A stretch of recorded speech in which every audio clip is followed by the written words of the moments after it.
to Tamil Gospel Tabernacle channel. கர்த்தருக்கு மகிமை உண்டாவதாக. Glory be to God. இந்த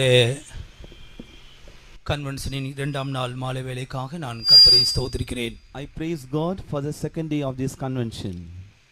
இந்த நாட்களிலே மனுஷனுடைய கிரியைகளும் பரலோக வாழ்வும் என்ற தலைப்பிலே நாம் தேவ வசனங்களை தியானித்துக் கொண்டிருக்கிறோம். In these days we are meditating the word of God upon the title The Deeds of Man and the Life in Heaven.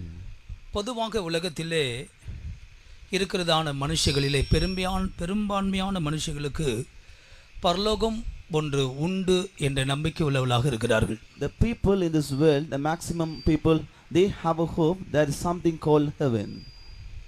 ஒரு கூட்ட ஜனங்களோ பரலோகத்தையோ நரகத்தையோ தேவனையோ அவர்கள் விசுவாசிப்பது இல்லை. But there are certain group of people, they do not believe that there is heaven, there is hell and there is God. வேத புத்தகமோ பரலோகத்தை குறித்து தெளிவான சத்தியங்களை நமக்கு போதிக்கிறது. But the Bible clearly tells and teaches us the truth that there is a heaven. நம்முடைய கிரியைகளை குறித்து நாம் மிகவும் கவனமாக இருக்க வேண்டும். We should be very careful concerning our deeds. நம்முடைய கிரியைகள் தான் பரலோக வாழ்க்கையை அல்லது நம்முடைய நித்தியத்தை நிதானிக்க போகிறது. And our works will determine our heavenly life. ஏனென்றால் ஒரு நாள் நாமும் கூட ஆண்டவருக்கு முன்பாக நிற்க வேண்டும். Because one day we also have to stand before God. அவருடைய கிரியைகளுக்கு தக்கதான பலனை நாம் பெற்றுக்கொள்ள வேண்டும். And we have to receive the reward according to our works. பூமியில் இருக்கிறதான நாட்கள் நமக்கு ஒரு விசேஷித்த நாட்கள் பிரியமானவர்களே. Beloved ones, the days that we live upon this earth are so special. தெய்வத்திற்கு பயந்து நடக்கலாம், தெய்வ பயம் இல்லாமலும் நடக்கலாம். We can walk with the fear of God or we can walk without the fear of God. நம்ம எல்லாரும் எல்லா சூழ்நிலையிலும் கவனித்துக் கொண்டு இருப்பதும் இல்லை. At all times, in all circumstances, all people will not watch us. கர்த்தருக்கு பயந்து நடக்கலாம், துணிகரமாகவும் நடக்கலாம். We can walk with the fear of God or we can walk presumptuously. ஆனால் ஒன்றை மனதிலே வைத்துக் கொள்ள வேண்டும். But one thing we have to keep it in mind. நம்முடைய கிரியைகள் நிமித்தமாக தான் நம்முடைய எதிர்கால வாழ்க்கை அமைய போகிறது. And according to our works only our future life will be established. நரகத்திலே வேதனைப்படுகிறவர்கள் அழுது பற்களை கடித்து புலம்புவதற்கு காரணம் என்ன? What is the reason for the people who are in hell? They are weeping and they are gnashing the teeth and mourning. மூன்று விதங்களிலே அவர்கள் அப்படி வேதனைப்படுகிறார்களாம். For three reasons they are being in such a torment. ஒன்று, கடந்த கால வாழ்க்கையை நினைத்து அவர்கள் வேதனைப்படுகிறார்கள். First, thinking about the past life, they are with such a pain. கர்த்தர் நமக்கு தங்களுக்கு தந்ததான சந்தர்ப்பங்களை உபயோகப்படுத்திக் கொள்ளாமல் துணிகரமாக வாழ்ந்ததை நினைத்து அவர்கள் வேதனைப்படுகிறார்கள். Not utilizing, not using the chances which the Lord has given unto them, and how they walk presumptuously, thinking all these things, they are in much sorrow. இரண்டாவது, தற்கால நிலவரத்திலே அப்பொழுது அவர்கள் நரகத்தில் தானே இருக்கிறார்கள், அந்த வேதனை அவர்களுக்கு சகிக்க கூடாதாக இருக்கும். And second, the present situation, they are now living in hell, that pain they could not endure that, for that they are grieved. மூன்றாவதாக, எதிர்காலத்தை குறித்து நினைக்கும் பொழுது இனி வருகிற நாட்கள் முழுவதுமே இங்கேதான் இருக்க போகிறோமா என்று நினைக்கும் பொழுது கண்டிப்பாகவே அவர்கள் தளர்ந்து போவார்கள், கண்ணீரும் வேதனையும் தான் இருக்கும். Thirdly, when they think about the future, when they think the complete future, they have to go in the same hell. When they think about that, they are with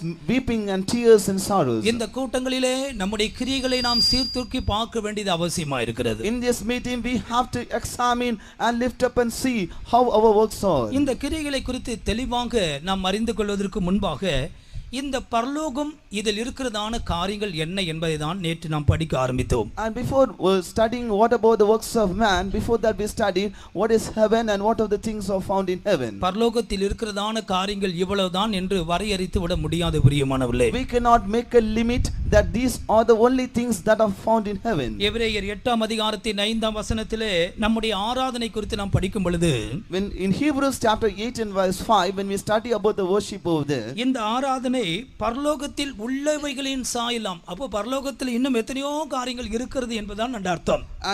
And the worship that we are doing here, it is a shadow of heavenly things. So there are many other things, there are many forms in heaven. நாம் ஒரு 5 காரியங்களை மாத்திரம் ஆரம்பத்தின் தியான பொருளுக்காக எடுத்துக்கொள்வோம். And for a meditation, let us take 5 of those things. நேற்றுக்கு நாம் படித்தோம், இந்த பரலோகத்தில் தேவன் இருக்கிறார்.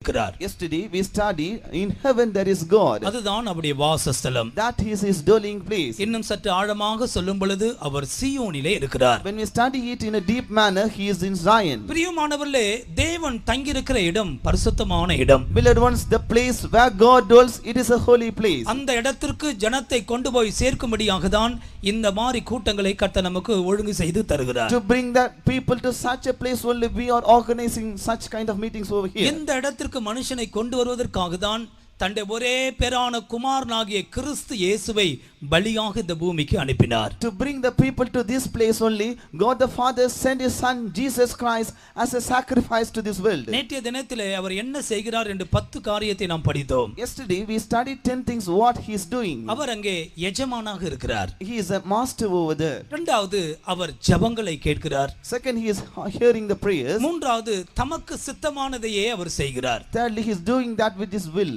நான்காவது, மனுபுத்திரரை அங்கே இருந்து கண்ணோக்குகிறார். And fourthly, he is looking upon the children of men. ஐந்தாவது, மனுபுத்திரருக்காக அவர் ஒத்தாசை செய்கிறார். And fifthly, he is helping the children of men. ஆறாவது, தேவன் அங்கே இருந்து பேசுகிறார். Sixthly, God speaketh from there. ஏழாவதாக, தேவன் சில காரியங்களை கண்டு உலக மனுஷரை கண்டு நகைக்கிறார். And seventhly, looking upon the certain things of this world and men, the Lord is laughing. எட்டாவது, வரங்களை அனுப்புகிறார். Eighthly, God is sending gifts. ஒன்பதாவது, சாட்சி பகருகிறார். Ninthly, he is bearing witness. காரியத்தை பத்தாவதாக காரியத்தை கைகூடி வர பண்ணுகிறார். Tenthly, he bringeth the things to prosper or bringeth things to pass. பரலோகத்தின் தேவன் எல்லாவற்றையும் இப்படியே செய்து வருகிறார். God in heaven is doing all these things in this way. இன்றைக்கு இந்த பரலோகத்தில் இருக்கிற மற்றொரு காரியத்தை குறித்து நான் சொல்லுகிறேன். Today I am going to tell another thing about the God who is in heaven. மத்தேயு சுவிசேஷம் 24ஆம் அதிகாரத்துக்கு வரும் பொழுது, When we come to Matthew's Gospel chapter 24, அங்கே 36ஆம் வசனம் என்ன சொல்லுகிறது என்று பார்ப்போம். what does verse 36 tells from that place? அந்த நாளையும் அந்த நாளிகையும் என் பிதா ஒருவர் தவிர மற்றொருவனும் அறியான், பரலோகத்தில் உள்ள தூதர்களும் அறியார்கள். But of that day and hour knoweth no man, no not the angels of heaven, but my Father only. இந்த இடத்திலே பரலோகத்தில் தூதர்கள் இருக்கிறார்கள் என்று படிக்கிறோம். And here we could study in heaven there are angels. தேவன் எங்கே இருக்கிறாரோ அங்கே தூதர்கள் இருப்பார்கள். Where God is, there will be angels also. பிரியமானவர்களே, இந்த தூதர்களை குறித்து சிறு காரியங்கள் மாத்திரம் ஒரு சில காரியங்களை மாத்திரம் சொல்லி அடுத்த விஷயத்திற்கு கடந்து போகிறேன். Beloved ones, I want to tell certain things concerning these angels and I will pass on to the next one. தூதர்கள் ஏன் அங்கே இருக்கிறார்கள்? Why angels are in heaven? ரெண்டு காரியங்கள் சொல்லுகிறேன். Two things. ஒன்று, ஏசாயா 6ஆம் அதிகாரத்தில் நாம் படிக்கும் பொழுது, Firstly, in Isaiah chapter 6, அங்கே முதல் சில வசனங்களிலே 3 வசனங்களை நீங்கள் படிப்பீர்கள் என்றால், when we study the first 3 verses, இந்த தூதர்கள் தெய்வத்தை ஆராதித்துக் கொண்டிருக்கிறார்கள். these angels are worshiping God. 3ஆம் வசனத்திலே ஒருவரை நோக்கி, சேனைகளின் கர்த்தர் பரிசுத்தர் பரிசுத்தர் பரிசுத்தர், பூமி அனைத்தும் அவருடைய மகிமையால் நிறைந்திருக்கிறது என்று கூப்பிட்டு சொன்னார்கள். In verse 3, and one cried unto another and said, Holy, holy, holy is the Lord of hosts, the whole earth is full of his glory. தூதர்களின் சேவை ஆண்டவரை துதிக்கிறதான சேவை. The service of the angels is to worship God, praise God. பரமண்டலங்கள் முழுவதும் தேவ சேனையால் நிறைந்திருக்கிறது. The heavenly places are being filled with the angels of God. அங்கே பரிசுத்த சமூகம் நிலவி இருக்கிறது. There is the holy place being abiding there. மகிமையான தெய்வத்தை அவர்கள் இரவும் பகலும் என்று அறியாமல் ஆராதித்துக் கொண்டே இருக்கிறார்கள். Day and night they are worshiping the glorious God. அருமையான தேவ ஜனமே, Dear people of God, தூதர்கள் மாத்திரமல்ல, இந்த பூமியிலேயே நாம் ஆண்டவரை ஆராதித்துக் கொண்டே இருக்க வேண்டும். not only these angels, we who are in earth also have to worship God continuously. ஆராதனையை கனப்படுத்த வேண்டும். We have to honor the worship. பரிசுத்தத்தோடு தெய்வத்தை ஆராதிக்க வேண்டும். We have to worship the Lord with holiness. அப்பொழுது மாத்திரம்தான் இந்த தூதர்களோடு சேர்ந்து நாமும் அங்கே போய் ஆராதிக்க முடியும். Then only we can go to heaven and along with these angels we can worship God. இங்கேயே தெய்வத்தை ஆராதிக்க தெரியாதவர்கள் பரத்தில் தெய்வத்தை ஆராதிக்க முடியாது. Those who do not know how to worship God in this earth, after going to heaven they do not know how to worship God. பரலோகத்திலே தூதர்கள் தெய்வத்தை ஆராதிக்கிறார்கள். In heaven angels are worshiping God. மத்தேயு சுவிசேஷம் 18ஆம் அதிகாரத்துக்கு வரும் பொழுது, Matthew's Gospel chapter 18, அங்கே தூதர்கள் மற்றொரு காரியத்தை செய்கிறதாக நாம் படிக்கிறோம். we could study and another work done by the angels. 18ஆம் அதிகாரம் 10ஆம் வசனம். 18 chapter verse 10. இந்த சிறியரில் ஒருவனையும் அற்பமாய் எண்ணாதபடிக்கு எச்சரிக்கையாயிருங்கள். அவர்களுக்குரிய தேவ தூதர்கள் பரலோகத்திலே என் பரமபிதாவின் சமூகத்தை எப்போதும் தரிசிக்கிறார்கள் என்று உங்களுக்கு சொல்லுகிறேன். Take heed that ye despise not one of these little ones, for I say unto you that in heaven their angels do always behold the face of my Father which is in heaven. இந்த இடத்திலே தூதர்களுடைய மற்றொரு ஊழியத்தை குறித்து படிக்கிறோம். In this place we study another ministry of the angels. அவர்கள் பரலோகத்தில் இருக்கிறார்கள். They are in heaven. அவர்கள் தெய்வத்தின் முகத்தை காண்கிறார்கள். They behold the face of God. எதனால் அவர்கள் தேவனுடைய முகத்தை பார்க்கிறார்கள்? Why they are beholding the face of God? பிரியமானவர்களே, இப்போ நாம் இவ்வளவு பேர் கூடி வந்திருக்கிறோம். இந்த வசனத்தின் அடிப்படையிலே ஒவ்வொரு தேவனுடைய பிள்ளைகளுக்கும் ஒரு தேவ தூதர்கள் இருக்கிறார்கள் என்பதை விளங்கிக் கொள்கிறோம். We all have gathered here in God's presence. We could understand for each child of God there is an angel of God. இப்போ எனக்கு ஒரு தேவ தூதன் இருக்கிறான் என்று வைத்துக் கொள்ளுங்கள். Consider I have an angel of God. ஆண்டவருடைய முகத்தை நோக்கி பார்த்து கொண்டே இருப்பான். Is behold, he'll always watch the face of God. ஏன் அங்க பார்க்கிறான்? Why he is looking there? அந்த தூதர்கள் நமக்கு பணிவிடை செய்யும் ஆவிகள். These angels are our ministering spirits. 103ஆம் சங்கீதம் 20ஆம் வசனம் என்ன சொல்லுகிறது? What does Psalms 103 and verse 20 tell? கர்த்தருடைய வார்த்தை கேட்டு அவருடைய வசனத்தின்படி செய்கிற பலத்த சௌரிவான்களாகிய அவருடைய தூதர்களே.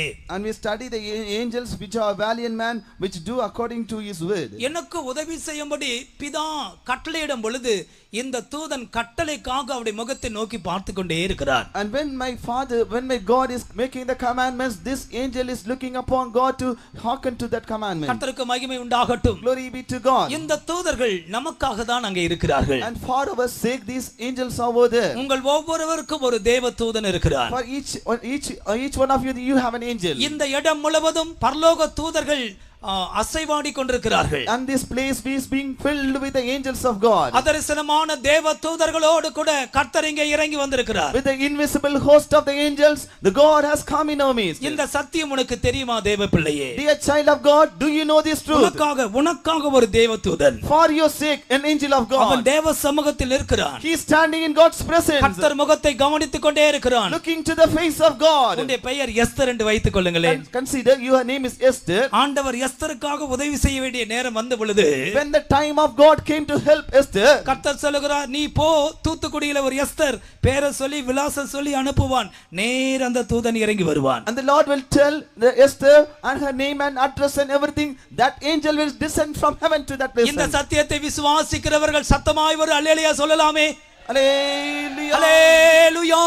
Hallelujah. நம்மை சுற்றிலும் பரிசுத்த தூதர்கள் அசைவாடி கொண்டிருக்கிறார்கள். Around us our holy angels of God, they are moving around us. பரலோகத்திலே தேவ தூதர்கள் இருக்கிறார்கள். The angels of God are found in heaven. ஆண்டவருக்கு ஸ்தோத்திரம். Praise the Lord. மூன்றாவதாக, thirdly, தேவனுடைய சிங்காசனம் பரலோகத்தில் இருக்கிறது. the throne of God is found in heaven. 11ஆம் சங்கீதத்துக்கு வரும் பொழுது, when we come to Psalms 11, 11ஆம் சங்கீதம் 4ஆம் வசனம். Psalms 11 and verse 4.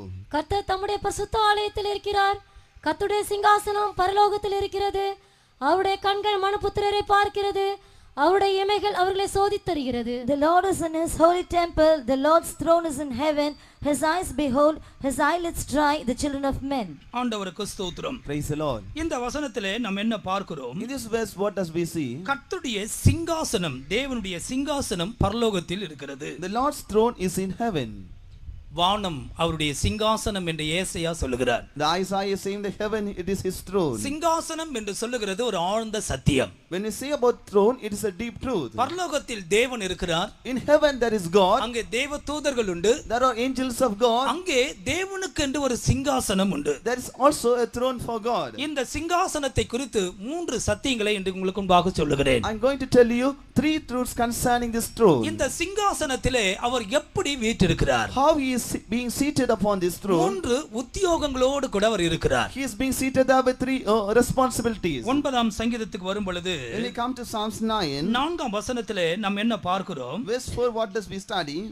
நீர் என் நியாயத்தையும் என் வழக்கையும் தீர்த்து நீதியுள்ள நியாயாதிபதியாய் சிங்காசனத்தின் மேல் வீற்றிருக்கிறீர். For thou hast maintained my right and my cause, thou sittest in the throne, judging right. தெய்வத்திற்கு ஸ்தோத்திரம். Praise the Lord. இந்த சிங்காசனத்திலே அவர் எப்படி வீற்றிருக்கிறார்? In this throne, how he is being seated? நீதியுள்ள நியாயாதிபதியாய் சிங்காசனத்திலே வீற்றிருக்கிறார். As a righteous judge, he is seated upon this throne. நீதியும் நியாயமும் அவருடைய சிங்காசனத்தின் ஆதாரம். And righteousness and justice are the things of his throne. இந்த சிங்காசனத்திலே இவர் நியாயாதிபதியாய் நீதியுள்ளவராக இருக்கிறார். And in this throne, he is being seated as a just and righteous person. அதனால் நமக்கு என்ன நடக்கிறது? And by that what we have, சில விஷயங்களை சொல்லுகிறேன். and I tell certain things. 7ஆம் சங்கீதத்தின் 11ஆம் வசனம் என்ன சொல்லுகிறது? Psalm 7 and verse 11. தேவன் நீதியுள்ள நியாயாதிபதி, And God is a righteous judge, அவர் நாள்தோறும் பாவியின் மேல் சினம் கொள்ளுகிற தேவன். and is angry with the wicked every day. கர்த்தருக்கு ஸ்தோத்திரம். Praise the Lord.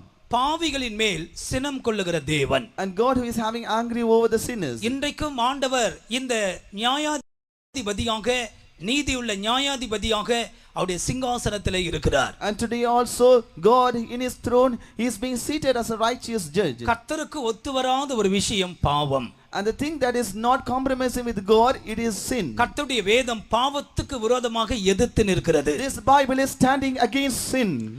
பாவியாய் பாவத்துக்குள்ளே நீ வாழ்வாய் என்றால் தேவன் சினம் கொள்ளுகிறார் என்று இந்த வசனம் சொல்லுகிறது. And if you are as a sinner standing with sin, then God will be angry against சிலர் you. இன்னும் துணிகர பாவங்களுக்கு இடம் கொடுக்கிறார்கள். Still now certain people are giving room for presumptuous sin. ஒன்றை விளங்கிக் கொள்ளுங்கள், தேவனுடைய சிங்காசனத்தில் ஒருவர் வீற்றிருக்கிறார், நீதி உள்ள நியாயாதிபதியாய். அவர் தன்னுடைய மனதை வெளிப்படுத்துகிறார், பாவிகளின் மேல் அவர் சினம் கொள்ளுகிற தேவன் என்று. But understand one thing, there is God in heaven, he is being seated upon that throne as a righteous judge, and he is a person who is angry over the sinners. எரேமியா 11ஆம் அதிகாரத்துக்கு வரும் பொழுது, When we come to Jeremiah chapter 11, அங்கே 20ஆம் வசனத்தில் நாம் என்ன படிக்கிறோம்? verse 20 what we study, அங்கே ஒரு நியாயாதிபதி குறித்து படிக்கிறோம். we study about the judge there. உள்ளந்திரியங்களையும் இருதயங்களையும் சோதித்தருகிற நீதி உள்ள நியாயாதிபதியே. O righteous judge who tries the reins and the heart of man. இந்த சிங்காசனத்திலே வீற்றிருக்கிறவர் நீதியுள்ள நியாயாதிபதி. The person who is being seated upon this throne is a righteous judge. அவர் என்ன செய்கிறாராம்? What he is doing, உள்ளந்திரியங்களையும் இருதயங்களையும் சோதித்தருகிறவராக இருக்கிறார். he is a person trying the reins and the heart. அவருக்கு தெரியும் நம்முடைய எண்ணங்கள் எப்படி, உள்ளம் எப்படி இருக்கிறது என்று. And he knows what about the state of our mind and what about our thoughts are. கர்த்தருக்கு ஸ்தோத்திரம். Praise the Lord. அவருக்கு கண்களுக்கு முன்பாக மறைவானது ஒன்றுமில்லை. There is nothing hidden before his eyes. இங்கே நீ உட்கார்ந்திருக்கிறாய், உன்னுடைய உள்ளத்தை அவர் காண்கிறார். And you are being seated here, he is able to see your mind. உன்னுடைய அந்தரங்கத்தை அவர் பார்க்கிறார். He is able to see your reins. கர்த்தருக்கு ஸ்தோத்திரம். Praise the Lord. பரலோகத்தின் தேவன் நீதியுள்ள நியாயாதிபதியாய் சிங்காசனத்தில் வீற்றிருக்கிறார். God of heaven as a righteous judge, he is being seated upon the throne. எனவே நம்முடைய எண்ணங்களில் கூட நாம் கவனமாய் இருக்க வேண்டும். So we should be very careful even in our thoughts. அவர் நம்முடைய இருதயத்தை காண்கிறார், உள்ளந்திரியங்களை பார்க்கிறார். He is watching our heart, he is watching our reins. யாக்கோபு அப்போஸ்தலன் என்ன சொல்லுகிறான்? What does the James apostle say? இந்த நீதியுள்ள நியாயாதிபதி குறித்து அவன் சொல்லும் பொழுது, When he tells about this righteous judge, 5ஆம் அதிகாரத்தின் 9ஆம் வசனத்தை படிக்கும் பொழுது, when he study chapter 5 and verse 9, இதோ நியாயாதிபதி வாசற்படியிலே நிற்கிறார். behold the judge standeth before the door. அங்கே அவர் சொல்லுகிற சத்தியம் என்ன? What is the truth that he is declaring? சகோதரரே, நீங்கள் நியாயம் தீர்க்கப்படாதபடிக்கு ஒருவருக்கு ஒருவர் விரோதமாய் முறையிடாதிருங்கள்.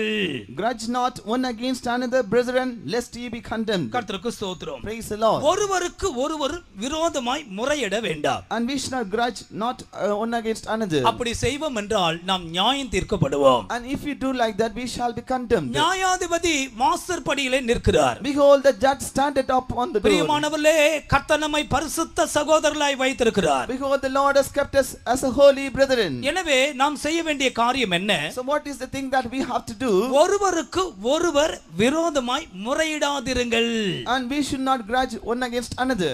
அது கர்த்தர் வெறுக்கிற ஒரு காரியம். That is the thing which God hated. தெய்வத்துக்கு ஸ்தோத்திரம். Praise the Lord. நியாயாதிபதி வாசற்படியிலே நிற்கிறார். Behold judge standeth before the door. 75ஆம் சங்கீதத்துக்கு வரும் பொழுது, When we come to Psalm 75, 7ஆம் வசனத்திலே இந்த நியாயாதிபதி குறித்து சங்கீதக்காரன் மற்றொரு காரியத்தை சொல்லுகிறார். in verse 7 the psalmist tells another thing concerning this judge. 75ஆம் சங்கீதம் 7ஆம் வசனத்தில் நாம் படிக்கும் பொழுது Psalm 75 and verse 7 when we study, தேவனே நியாயாதிபதி, God is the judge. ஒருவனை தாழ்த்தி ஒருவனை உயர்த்துகிறார். He putteth down one and setteth up another. ஆண்டவருக்கு ஸ்தோத்திரம். Praise the Lord. இது ஒரு கூட ஒரு நல்ல ஒரு சத்தியம் பிரியமானவர்களே. Beloved one, this is also in a good truth. இந்த சிங்காசனத்தின் மேல் வீற்றிருக்கிறவர் நீதியுள்ள நியாயாதிபதி. The person who is being seated upon the throne, he is a righteous judge. ஒருவனை தாழ்த்துகிறார், ஒருவனை உயர்த்துகிறார். He is lifting up one person and he is putting down another. இப்போ உங்களை பார்த்து ஒரு கேள்வி கேட்கிறேன். I'm asking a question towards you. யாரை தாழ்த்துகிறார், யாரை உயர்த்துகிறார்? சத்தமாய் சொல்லுங்கள்.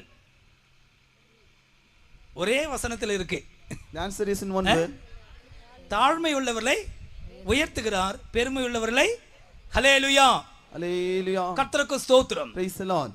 தேவன் நியாயாதிபதியாக இருக்கிறார், God is judge ஒருவனை தாழ்த்துகிறார். and he put it down one. லூக்கா 14:11 இது சொல்லப்பட்டிருக்கிறது. Luke 14:11 it is mentioned there. யாரை தாழ்த்துகிறார்? And he is making down whom? பெருமை உள்ளவர்களை அவர் தாழ்த்தி போடுகிறார். And he humbleth those who are being pride. ஒருவனை உயர்த்துகிறார். And lifted up another. யாரை உயர்த்துகிறார்? And lifting up whom? தன்னை தானே தாழ்த்துகிறவன் எவனோ அவன் உயர்த்தப்படுவான். And he that humbleth himself shall be exalted. ஆண்டவருக்கு ஸ்தோத்திரம். Praise the Lord. சிங்காசனத்தில் இருக்கிறவர் ஒருவனை தாழ்த்துகிறார், ஒருவனை உயர்த்துகிறார். The person who is upon the throne, he is lifting up one person and putting down another. நீ உயர்த்தப்பட வேண்டுமானால் அதற்கான வழி உன்னை நீயே தாழ்த்திக்கொள். And the way that you have to do that you may be lifted up is to humble yourself. நீ மேட்டுமைக்காரனாய் பெருமையுள்ள மனுஷனாய் இருந்தால் வெட்கப்பட்டு போவாய், தாழ்த்தப்பட்டு போவாய். If you are a man of pride, if you are a man of haughtiness, you shall be ashamed. பரிசுத்த பவுல் இந்த நியாயாதிபதி குறித்து மற்றொரு காரியத்தை சொல்லுகிறார். Saint Paul is saying another fact concerning this judge. 2 தீமோத்தேயு 4:8 வசனத்தை படிக்கும் பொழுது 2 Timothy chapter 4 and verse 8. நீதியின் கிரீடத்தை கொடுக்கும்படி இந்த நீதி உள்ள நியாயாதிபதி வருவாராம். And to give the crown of righteousness, the righteous judge shall come. கர்த்தருக்கு ஸ்தோத்திரம். Praise the Lord. நீதி உள்ள நியாயாதிபதியாய் கர்த்தர் அந்நாளிலே எனக்கு அதை தந்தருளுவார். And as a righteous judge on the day, he shall give me the crown of righteousness. கர்த்தருக்காக பிரயாசப்படுகிறவர்களுக்கு ஒரு கிரீடத்தை கொடுக்கும்படியாய் அவர் நீதி உள்ள நியாயாதிபதியாய் இருக்கிறார். And God is present as a righteous judge to give to us on the day. இந்த பரலோக சிங்காசனத்தில் மேல் வீற்றிருக்கிறவர் நீதி உள்ள நியாயாதிபதி.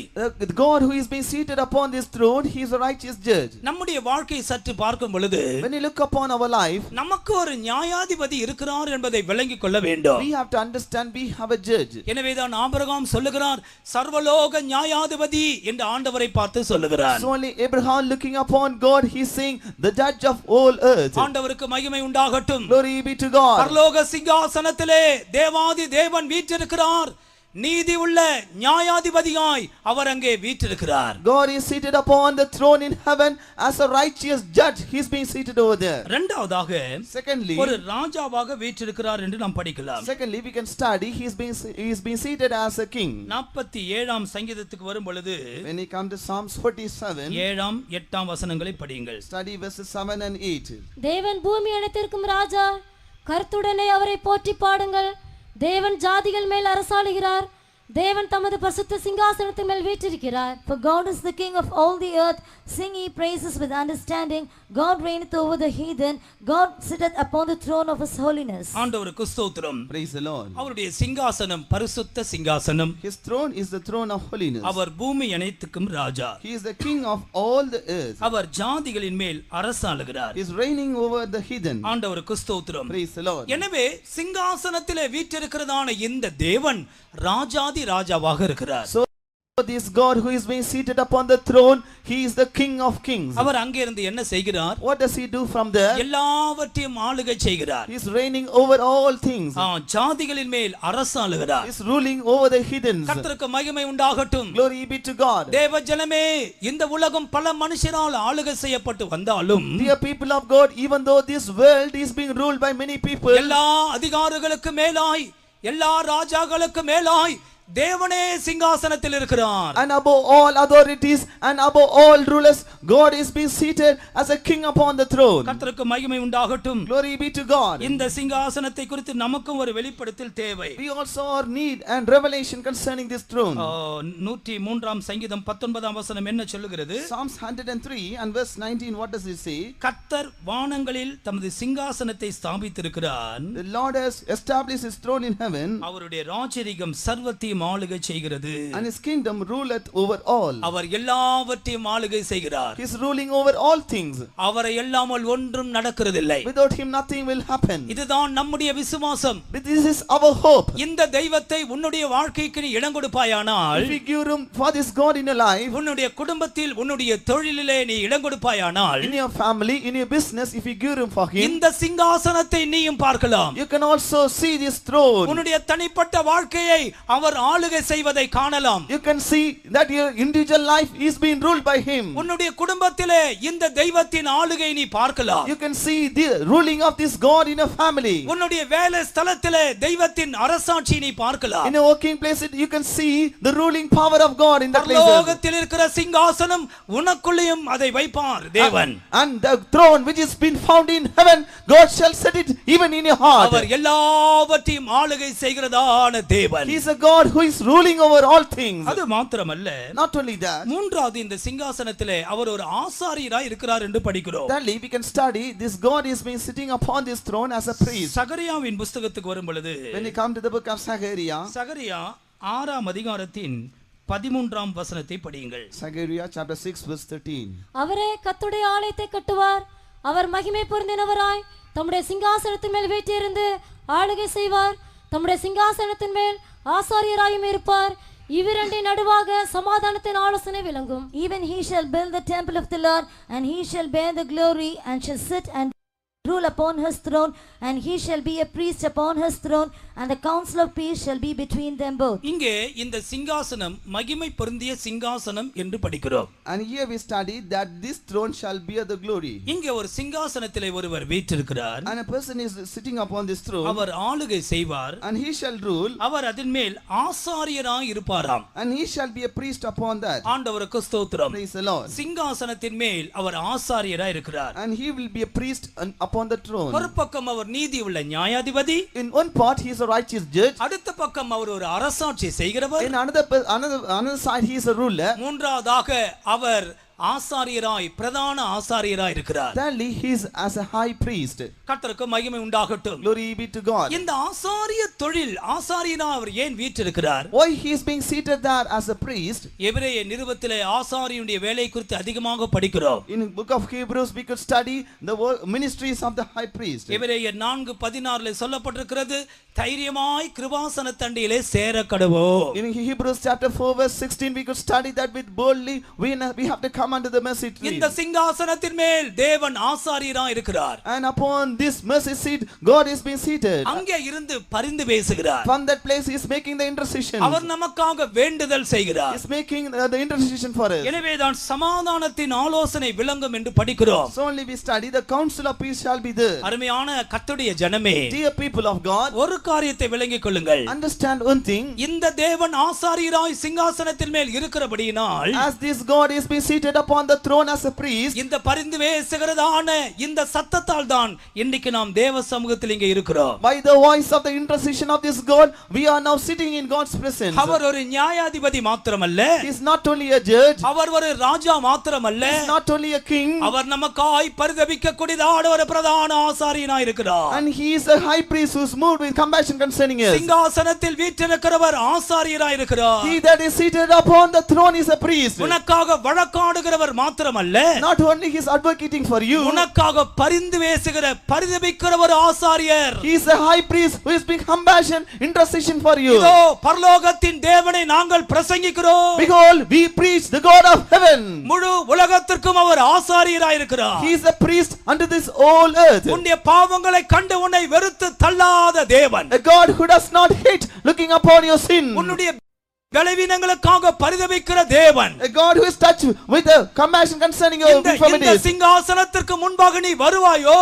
Will you come before this throne? இந்த ஆசாரியனுக்கு முன்பாக நீ வருவாயோ? Will you come before this priest? உன்னை ஏற்றுக்கொள்ளுகிற ஒரு ஆசாரியன். A priest who will accept you. உனக்கு உதவி செய்யக்கூடிய ஒரு ஆசாரியன். A priest that is able to help you. தைரியமாய் கிருபாசன தண்டிலே நெருங்கி வா. Come boldly unto the throne of grace. பரலோகத்தில் ஒரு சிங்காசனம் உண்டு. Behold, there is a throne in heaven. ஆண்டவருக்கு மகிமை உண்டாகட்டும். Glory be to God. நான்காவதாக, Fourthly, இந்த பரலோகத்தில் தான் நம்முடைய பெயர்கள் கூட எழுதப்பட்டிருக்கிறது. even our names are being written in heaven. Lucas விசேஷம் 10ஆம் அதிகாரத்தின் 20ஆம் வசனத்தை படியுங்கள். Luke's Gospel chapter 10 and verse 20. ஆகிலும் ஆவிகள் உங்களுக்கு கீழ்ப்படுகிறதற்காக நீங்கள் சந்தோஷப்படாமல் உங்கள் நாமங்கள் பரலோகத்தில் எழுதியிருக்கிறதற்காக சந்தோஷப்படுங்கள் என்றார். Notwithstanding in this joy rejoice not, but the spirits are subject unto you, but rather rejoice because your names are written in heaven. நாம் சந்தோஷப்பட வேண்டிய ஒரு விஷயம் தான் இங்கே சொல்லப்பட்டிருக்கிறது. A matter that we have to rejoice is mentioned here. ஆண்டவராகிய இயேசு தன்னுடைய சீஷர்களை அனுப்பினார். Lord Jesus Christ sent forth his disciples. 70 பேர் அவருடைய சீஷர்கள் புறப்பட்டு போனார்கள். 70 of his disciples went out. பிசாசுகளை துரத்தினார்கள். They cast out the devils. அவர்கள் சந்தோஷத்தோடு திரும்பி வந்தார்கள். With rejoicing they returned back. கர்த்தர் அவர்களை பார்த்து என்ன சொன்னார்? What did the Lord say unto them? ஆவிகள் அசுத்த ஆவிகள் உங்களுக்கு கீழ்ப்படிகிறதுனால நீங்கள் சந்தோஷப்பட வேண்டியது இல்லை. Don't rejoice as the spirits are subject unto you. உங்கள் நாமங்கள் எங்கே எழுதப்பட்டிருக்கிறது? சத்தமா நீங்க சொல்லுங்கள். இதுல இன்னும் கூட சத்தமா சொல்லணும். ஹல்லேலூயா. Hallelujah. நான் ஒரு சபையில ஊழியம் செய்து கொண்டிருந்தேன். I was ministering in a அது ஒரு church. சிறிய சபை. It was a small church. அந்த சபையில இருக்கிற ஜனங்கள் ரெண்டு இடத்துல அவங்க பேர் இருக்கும். And those people who are coming to the church will have the names in two places. ஒன்று விசுவாச வீட்ல லிஸ்ட்ல பேர் இருக்கும். First they have the names in the faith home list. அடுத்து அவங்க வசிக்கிற இடத்துல போய் பார்த்தா ஒவ்வொரு கொடி கம்பத்துல இவங்க பேர் இருக்கும். And then the dwelling places in all the poles of the flag they have the names there. கட்சி கொடிகள் நட்டு வைத்திருக்காங்க இல்லையா? அங்க ஒரு கல்லுல இருக்கிற போர்டு இருக்குல்ல, இவங்க பேரெல்லாம் அங்கே இருக்கும். In the party poles there will be a board over there, they will have the names printed there. எங்கேயும் வருவார்கள், அங்கேயும் போவார்கள். They will come here, they will go there also. கர்த்தருக்கு ஸ்தோத்திரம். Praise the Lord. ஏதாவது ஒரு இடத்துல உங்களுடைய பெயரை பதிவு செய்துக்கொள். You register your name in one place. நம்முடைய பெயர் பரலோகத்தில் எழுதப்படுகிறது என்று சொல்லும் பொழுது ஒரு ஆச்சரியமான விஷயம். It is a wonderful thing that our names are being written in heaven. கர்த்தருக்கு ஸ்தோத்திரம். Praise the Lord. எத்தனை பேருக்கு நம்பிக்கை இருக்கு? How many of you have this hope? கண்களை மூடுங்கள் ஒரு நிமிஷம். 1 minute, all close your eyes. ஏன் பெயர் ஆண்டவர் பரலோகத்துல ரெக்கார்ட் பண்ணி வச்சிருக்கிறார். My name God has recorded in heaven. சும்மா சொல்லக்கூடாது. Don't say simply. உண்மையாகவே உனக்கு ஒரு ஏவதிலிருந்து விசுவாசித்தால் உன் வலது கரத்தை உயர்த்து. If you are urging, if you believe that, lift up your right hand. Hallelujah. Hallelujah. ஆண்டவர் சொல்றார், இதுல நீங்க சந்தோஷப்படுங்கள். Lord is saying, rejoice indeed.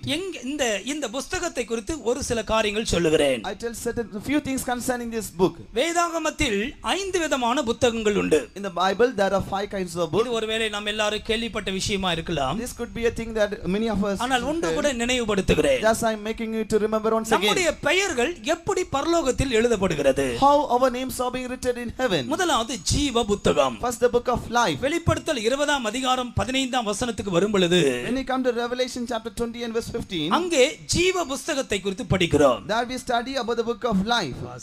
ஜீவ புஸ்தகத்திலே எழுதப்பட்டவனாக காணப்படாதவன் எவனோ அவன் அக்கினி கடலிலே தள்ளப்பட்டான். And whosoever was not found written in the book of life was cast into the lake of fire. இது ஜீவ புத்தகம் என்று அழைக்கப்படுகிறது. And this is called the book of life. உபதேச ரீதியில் படிக்கும் பொழுது ஒரு மனுஷன் மறுபடியும் பிறப்பான் என்றால் அப்பொழுது அவனுடைய பெயர் அங்கே எழுதப்படுகிறது. Doctrinally, when we study about it, when a person is being born again, his names are written in this book. மறுபடியும் பிறந்தோருடைய பெயர்கள் இந்த ஜீவ புத்தகத்தில் எழுதப்படுகிறது. The names of the people who are being born again, such people's names are written in the book of life. 69ஆம் சங்கீதம் 28ஆம் வசனத்தை படிக்கும் பொழுது, Psalm 69 and verse 28 when we study, அங்கே நீதிமான்களுடைய பெயர் எழுதப்படுகிறதாக படிக்கிறோம். we could study the name of the righteous are mentioned there. நீதிமானாக வாழ்கிறவருடைய பெயரும் கூட இந்த ஜீவ புத்தகத்திலே எழுதப்படுகிறது. Those who are living a life of righteousness, those such people's names are also written in the book of life. பிலிப்பியர் 4ஆம் அதிகாரம் 3ஆம் வசனத்தில்,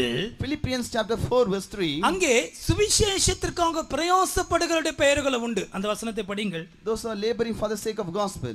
அன்றியும் என் உத்தம கூட்டாளியே, அவர்களுக்கு உதவியாயிருக்கும்படி உன்னையே வேண்டிக் கொள்கிறேன். அவர்கள் கிளமெந்தோடும் மற்ற என் உடன் வேலையாட்களோடும் கூட சுவிசேஷ விஷயத்தில் என்னோட கூட மிகவும் பிரயாசப்பட்டார்கள். அவர்களுடைய நாமங்கள் ஜீவ புஸ்தகத்தில் இருக்கிறது. சுவிசேஷத்திற்காக பிரயாசப்பட்டார்கள். They labor for the sake of gospel. அவர்களுடைய நாமங்கள் ஜீவ புஸ்தகத்தில் எழுதப்பட்டிருக்கிறது. Whose names are in the book of life. அது என்ன சுவிசேஷத்திற்காக பிரயாசப்படுதல்? What is meant by laboring for the gospel?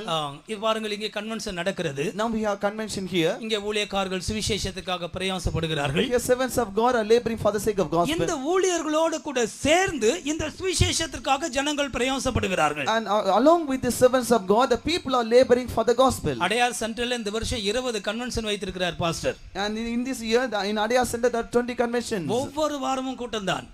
Every week there is meeting. இங்க ஓபன் கிரவுண்ட்ல நடத்துறோம். We make the meetings in open ground. மழை வந்துகிட்டே இருக்கு. There are continuous rains. எனவே நம்முடைய சொந்த ஷெட்டை போடுறதுக்காக இரவும் பகலும் believers சில ஊழியக்காரர்களுக்கு இதே வேலைதான். So day and night our believers and even servants of God are having these duties. உண்மையாகவே ஒவ்வொரு கன்வென்ஷன் கிரவுண்ட் போய் பார்க்கும்போது ஜனங்கள் உற்சாகமா இருக்கிறார்கள். When you go and look upon each and every ground, the people are so cheerful. கர்த்தருடைய ஊழியர்களோடு ஜனங்கள் சேர்ந்து கொள்ளுகிறார்கள். The people of God are united one with the servants of God. கர்த்தருக்கு ஸ்தோத்திரம். Praise the Lord. சுவிசேஷத்திற்காக நீ பிரயாசப்பட வேண்டும். You have to labor for the gospel. இந்த ஊழியர்களோடு நீ சேர்ந்து கொள்ள வேண்டும். You should be joined with the servants of God. மனுஷர்கள் பார்க்கிறார்களோ இல்லையோ, whether men see or not, உன்னுடைய தெய்வத்தை நீ நோக்கி பார். you look upon your God. உனக்காக மரித்த இயேசுவை நோக்கி பார். Look upon Jesus who has died for you. அந்த சுவிசேஷத்திற்காக நீயும் பிரயாசப்படும் பொழுது, when you strive, labor for the same gospel, கர்த்தர் உன்னுடைய பெயரை ஜீவ புஸ்தகத்தில் எழுதுகிறார். the Lord is writing your name in the book of life. ஆண்டவருக்கு ஸ்தோத்திரம். Praise the Lord. இரண்டாவது ஆட்டுக்குட்டியானுடைய ஜீவ புஸ்தகம். Secondly, the lamb's book of life. இதுக்கு ஒரு விளக்கம் பாஸ்டர் ஜோயல் ஒரு முறை விளக்கம் கொடுத்தார். Once Pastor Joel gave an explanation for that. ஜீவ புஸ்தகத்திற்கும் ஆட்டுக்குட்டியானுடைய ஜீவ புஸ்தகத்துக்கு என்ன வித்தியாசம்? What is the difference between the book of life and lamb's book of அவருக்கு life? நிறைய நாள் தெரியாது இருந்ததாம். And he could not understand it ஒரு for long. பாஸ்டர் சொல்லி கொடுத்தாராம். One pastor taught him. ஆண்டவருக்கு ஸ்தோத்திரம். Praise the Lord. ஜீவ புஸ்தகம் என்று வைத்துக் கொள்ளும் பொழுது, when we considered about the book of life, நம்ம பிறக்கும் பொழுது இப்போ ஹாஸ்பிட்டல்ல ஒரு குழந்தை பிறக்குன்னா அங்கேயே பேரை ரெஜிஸ்டர் பண்றாங்க. அதனால தான் பேரை கேட்குறாங்க. பாசமாரத்தில் சீக்கிரம் பேர் கொடுங்க அங்கேயே எழுதணும். பிறக்கும் பொழுதே பிறப்பு சான்றிதழிலே உன் பேர் வரணும், அந்த குழந்தையின் பேர் வரணும். அதுதான் மறுபடியும் பிறந்த அனுபவம். when a child is being born in hospital itself, at the same time they are requesting for a name, so that name should be found in the child certificate, birth certificate, and this is the experience in born again. இரண்டாவது ஆட்டுக்குட்டியானுடைய ஜீவ புஸ்தகம். Secondly, the lamb's book of life. உபதேச ரீதியிலே படிக்கும் பொழுது, doctrinally when you study about it, இது வெளிப்படுத்தல் 13:8 சொல்லப்பட்டிருக்கு. it is mentioned in Revelation 13 verse 8. ஒரு மனுஷன் பரிசுத்த ஆவியினால் அபிஷேகம் பண்ணப்படும் பொழுது, when a person is being anointed by the anointing of the Holy அவருடைய Ghost, பெயரை கர்த்தர் இந்த ஆட்டுக்குட்டியானவரின் ஜீவ புஸ்தகத்தில் எழுதுகிறார். the Lord is writing his name in the book of life of the Lamb. இத சற்று விளக்கமாய் படிக்கும் பொழுது, when we study it in a detailed way, ஒரு மணமகன் ஒரு மணமகள் இருக்கிறார்கள் என்று வைத்துக் கொள்ளுங்கள். consider a bridegroom and bride of person, அவளுக்கு ஒரு நாள் விவாகம் நிச்சயிக்கப்படுகிறது. and a day is exposed for them. அந்த விவாகம் நடப்பதற்கு முன்பாக, before the day of the marriage, அந்த நிச்சயம் அன்றைக்கு கையெழுத்து போடுகிறார்கள். even on the day of engagement they are writing the signature, இந்த ஆளுக்கு இன்னாலே நியமித்திருக்கிறார்கள். and we are exposed this person for that அப்ப person. நீ பரிசுத்த ஆவி பெறும் பொழுது நிச்சயிக்கப்படுகிறாய். So on the day of Holy Ghost you are being engaged. மீட்கப்படும் நாளுக்காக முத்திரையாய் பெற்ற பரிசுத்த ஆவி, Holy Ghost which has been given for the earnest for the day of redemption. ஆட்டுக்குட்டியானவரின் ஜீவ புஸ்தகத்தில் பெயர் எழுதப்பட வேண்டுமானால், if your name has to be written upon the book of life of the Lamb, பரிசுத்த ஆவியினாலே தேவன் உன்னை அபிஷேகிக்க வேண்டும். the Lord has to anoint you with the anointing of the Holy Spirit. அப்பொழுது உனக்குள்ள ஒரு நிச்சயம் உண்டாகிறது. At the time a surety comes in நீ life. இயேசு கிறிஸ்துவின் மணவாட்டியாக நிச்சயிக்கப்படுகிறாய். You will be confirmed as a bride of Jesus. அந்நாள் முதற்கொண்டு அந்த மன நாளுக்காய் நீ காத்திருக்க வேண்டும். From that day onwards you have to wait for the day of marriage. ஆண்டவருக்கு மகிமை உண்டாகட்டும். Glory be to God. பரிசுத்த ஆவி பெற்ற தேவ பிள்ளையே, நீ ஆவியினால் நிரப்பப்பட்ட பொழுது பரலோக புத்தகத்தில் உன் பெயர் எழுதப்பட்டிருக்கிறது. Dear child of God, when you are being anointed with the anointing of the Holy Spirit, your names are being written in the books in heaven. மல்கியா 3:16 வரும் பொழுது, Malachi chapter 3 verse 16, அங்கே மற்றொரு புத்தகத்தை குறித்து படிக்கிறோம். we study about another book there. வாசிங்க. அப்பொழுது கர்த்தருக்கு பயந்தவர்கள் ஒருவரோடொருவர் பேசிக்கொள்வார்கள். கர்த்தர் கவனித்து கேட்பார். கர்த்தருக்கு பயந்தவர்களுக்காகவும் அவருடைய நாமத்தை தியானிக்கிறவர்களுக்காகவும் ஞாபக புஸ்தகம் ஒன்று அவருக்கு முன்பாக எழுதப்பட்டிருக்கிறது. Then they that fear the Lord spake often one to another, and the Lord hearkened and heard it. And a book of remembrance was written before them for them that fear the Lord and that thought upon his name. இந்த புத்தகத்தின் பெயர் ஞாபக புத்தகம். The name of this book is called the book of remembrance. ரெண்டு காரணங்களுக்காக பெயர் எழுதுகிறாராம். And for two reasons he is writing this. கர்த்தருக்கு பயந்தவர்கள் That fear the Lord. ஒருவருக்கொருவர் பேசிக்கொள்வார்கள். They'll speak often one to நன்றாக another. கவனிங்க. Listen carefully. கர்த்தருக்கு பயந்தவர்கள் பேசுகிற பேச்சு. It is a conversation between the people who are fearing God. அதுல யார் பத்தி பேச மாட்டார்கள். They will not speak about anyone. எந்த அந்நிய மனுஷனும் அங்க இருக்க There மாட்டார். will be no strange man there. கர்த்தருக்கு பயந்தவர்கள் பேசுவார்களாம். People who are fearing God, they will speak there. நம்மில் அநேகர் தோல்வி அடைகிறது இந்த வாயினால் தான். Many of us are defeated in this matter. கர்த்தருக்கு ஸ்தோத்திரம். Praise the Lord. Joyce Meyer ஒரு புக் போட்டிருக்கிறார்கள். Joyce Meyer has written a book, நானும் என் பெரிய வாயும். I and my big mouth. அந்த புக்குக்கு பெயர் நானும் என் பெரிய வாயும். I and my big mouth. அநேகர் கிருபையை நஷ்டப்படுத்துகிறது இந்த கான்வர்சேஷனால் தான். Many people, they lose the grace by this conversation only. நம்ம பேசும்போது தேவ பயம் உள்ளவெல்லாம் பேசுகிறது இல்லை. When we are speaking, we do not speak in the fear of God. Pastor Luke ஒரு முறை ஒரு பஞ்சாயத்துக்காக போயிருந்தார். And once Pastor Luke went for a dispute. மாமியாருக்கும் மருமகளுக்கும் சின்ன பிரச்சனை. A problem between the mother-in-law and daughter-in-law. எவ்வளவு நேரம் பேசிக் கொண்டிருந்தார். And for a long time we were speaking. கடைசியில இந்த மாமியாரை இம்மா இது முடியாத போல் தெரியுது நீங்க ஜெபிங்கன்னு சொல்லி அவங்கள ஜெபிக்க விட்டார். Finally he told to the mother-in-law, this matter is not coming to an end, so you pray now. ஆரம்பத்துல எங்களை நேசிக்கிற நல்ல பிதாவே சொல்லி 2-3 வார்த்தை சொல்லி ஆரம்பித்து ஜெபித்தார்கள். She began a prayer, oh loving God, and she started to pray. அதற்கு பிற்பாடு ஜெபிக்கிறேன்னு மறந்து போயிட்டார்கள். After that she forgot that she is now அவ praying. இப்படி பண்ணா இவ இப்படி பேசினா அவ பேசினா இப்படி சொல்ல ஆரம்பிச்சார்களுக்கு என்ன செய்யுதுன்னு தெரியல. And on the prayers she started to say that this person did that. ஒரு புத்தகம் இருக்கிறது, ஞாபக புத்தகம். There is a book called Book of Remembrance. நீ மற்றவர்களோடு பேசும் பொழுது உன்னுடைய பேச்சு பரிசுத்தமாய் இருக்க வேண்டும். When you are speaking to another person, your words should be holy words. அப்படி நீ செல்போன்ல பேசுகிறியோ என்ன பேசுறியோ தேவன் அறிவார். Whether you are speaking in cell phone or by any other means, God is knowing that. கர்த்தருக்கு ஸ்தோத்திரம். Praise the Lord. கர்த்தருக்கு பயந்தவர்கள் ஒருவருக்கொருவர் பேசிக்கொள்வார்கள். And they that fear God will speak one to another. கர்த்தர் கவனித்து கேட்பார். The Lord will listen it. கவனித்து கேட்பார். And the Lord will listen to ஒரு it. வேர்ட் அங்க டர்ன் ஆனா கூட ரெக்கார்ட் பண்ணிடுவார். When a word is being turned from that, Lord will record it. எவ்வளவு பயத்தோடு இருக்கணும். How much fear we should be. கர்த்தருக்கு ஸ்தோத்திரம். Praise the Lord. எனவேதான் என் வாய்க்கு காவல் வையும் என்று சங்கீதக்காரன் சொல்லுகிறார். So the psalmist is saying, oh Lord, keep a watch for my mouth. கர்த்தாவே நலமானதையும் பேசாதிருக்க எனக்கு உதவி செய்யும். Oh Lord, help me that I should not speak even good இந்த things. நாவை மேற்கொள்ளுகிறவர் பலன் கிடைத்தால் நலமாயிருக்கும். How much good it will be if I have a strength to overcome this tongue. இந்த வாயை ஜெயிக்கிறவன் பாக்கியவான். Blessed is the person that overcometh this mouth. வார்த்தைகளை குறைத்துக் கொள்ளுகிறவன் பாக்கியவான். He that shorten his words is blessed. இல்லாமல் பேசுகிறவர்களுக்கு ஐயோ. Oh, it is unto them that who speak without fear. கிருபையில்லாத வார்த்தைகள் புறப்பட வேண்டாம். Let not words without grace may not proceed out of us. ஆண்டவருக்கு ஸ்தோத்திரம். Praise the Lord. தேவன் கவனித்து கேட்கிறார். Lord will hearken to it. கீழே நாம் என்ன படிக்கிறோம்? Followingly what we அவருடைய say. நாமத்தை தியானிக்கிறவர்கள் Those who meditate upon his name. ஒன்று விளங்கிக் கொள்ளுங்கள். And remember one கர்த்தருக்கு thing. பயப்படுகிறவனுக்கு தான் கர்த்தருடைய நாமத்தை குறித்து வெளிப்படுத்தல் கிடைக்கும். Those who fear the Lord only have the revelation concerning the name of God. கர்த்தருடைய நாமம் என்றால் கர்த்தருடைய சுபாவம் தான். The name of God shows the characters of உனக்கு God. தேவ பயம் இருந்தால் உனக்கு தெய்வீக சுபாவத்தை குறித்து வெளிப்படுத்தல் இருக்கும். If you have the fear of God, you will get a revelation concerning the characters of God. தெய்வத்துக்கு பயமில்லாமல் பேச ஆரம்பித்தால் தெய்வத்தின் நாமத்தை உன்னால் விளங்கிக் கொள்ள முடியாது. And if you start to speak without the fear of God, you cannot understand the name of God. தேவனுடைய நாமத்தை தியானிக்கிறார்கள் என்றால் என்ன அர்த்தம்? What is meant by they meditate upon the name of God? இந்த பரலோகத்தின் தெய்வத்த சுபாவத்தை தியானிப்பது. They are thinking about the natures of this God in heaven. பாருங்கள், இந்த தெய்வத்தின் சுபாவத்தை பாருங்கள். Look, behold the natures of this God. கிறிஸ்து இயேசு பிதாவின் சுபாவத்தை காண்பிக்க வந்தார். Christ Jesus came to reveal the character of Father. ஏன் இந்த இயேசுவை நாம் நேசிக்கிறோம்? Why we are loving this Jesus? சிலுவையிலே மரித்தவரை நாம் ஏன் நேசிக்கிறோம்? Why we love the person who died upon the Calvary? அவர் என்ன சொன்னார்? What he told? என்னை கண்டவன் பிதாவை கண்டான். He that seeth me seeth the Father. கிறிஸ்துவிலே பிதாவை நாம் பார்க்கிறோம். In Christ we see the Father. பிதாவின் மன்னிக்கிற தன்மை, The forgiveness character of Father. பிதாவின் அன்பு, The love of the Father. ஓ பிதாவின் எல்லா சுபாவங்களும் All- கிறிஸ்துவிலே We பார்க்கிறோம். could see all the divine natures of Father in Christ. Christ. கர்த்தருக்கு மகிமை உண்டாகட்டும். Glory be to God. அவருடைய நாமத்தை தியானியுங்கள். Let us think upon that name. அவருடைய சுபாவங்களை தியானியுங்கள். Let us meditate his natures. இவர்களுக்காக தான் அங்க ஒரு புத்தகம் வைக்கப்பட்டிருக்கிறது. For such people a book is there.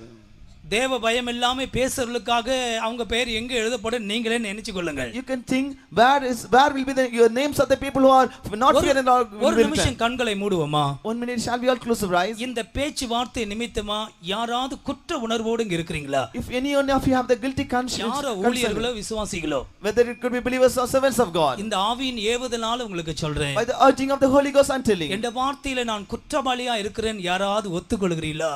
I'm accused, I'm guilty in my words. தேவ பயம் இல்லாம பேசினது உண்டு. I have spoke without the fear of God. கர்த்தர் கவனித்து கேட்டார் என்று நான் அறிந்திருக்கிறேன். I have known that God is listening and hearkening it. நான் அதிலிருந்து மன்னிப்பு பெற விரும்புகிறேன். I want to get a forgiveness from அப்படி you. யாராவது இருந்தால் அந்த ஆத்துமா தன் கையை உயர்த்தட்டும். If there is such a soul, such soul can lift up his hand. இது ஒரு open ground. This is an open ground. பரலோக தேவன் அதை பார்க்கட்டும். Let the God of heaven look upon it. என் வார்த்தை நான் குற்றவாளியா இருக்கிறேன். Oh God, my words I am found guilty.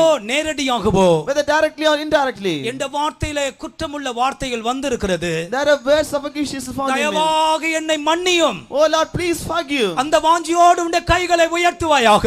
You lift up your hands with that desire. மௌனமாய் உனக்குள்ளே ஜெபித்துக் கொண்டிரு. With silence you pray within yourself. கர்த்தாவே என்னை சரிப்படுத்து. Oh Lord, set me right. இனி இந்த சூழ்நிலை வேண்டாம். And henceforth let not be this situation. என்னுடைய பெயர் ஞாபக புத்தகத்தில் எழுதப்பட வேண்டும். My name should be written in the book of என்னை remembrance. மன்னியும். Oh forgive me. என்னுடைய நாவை ஜெயிக்க கிருபை தாரும். Give me the grace to walk on my நீ tongue. ஜெபிக்கும் பொழுது When you pray, கர்த்தருடைய வல்லமை உன்னை தொடுகிறது. the power of God is touching you. இதோ ஒரு பரலோக அக்கினி உன்னுடைய நாவை தொடட்டும். Behold, let the fire of heaven touch your tongue. இன்றிலிருந்து உன்னுடைய பாஷை பரிசுத்தமாய் மாறட்டும். From this day onwards your life words will be holy words. Hallelujah, hallelujah, hallelujah.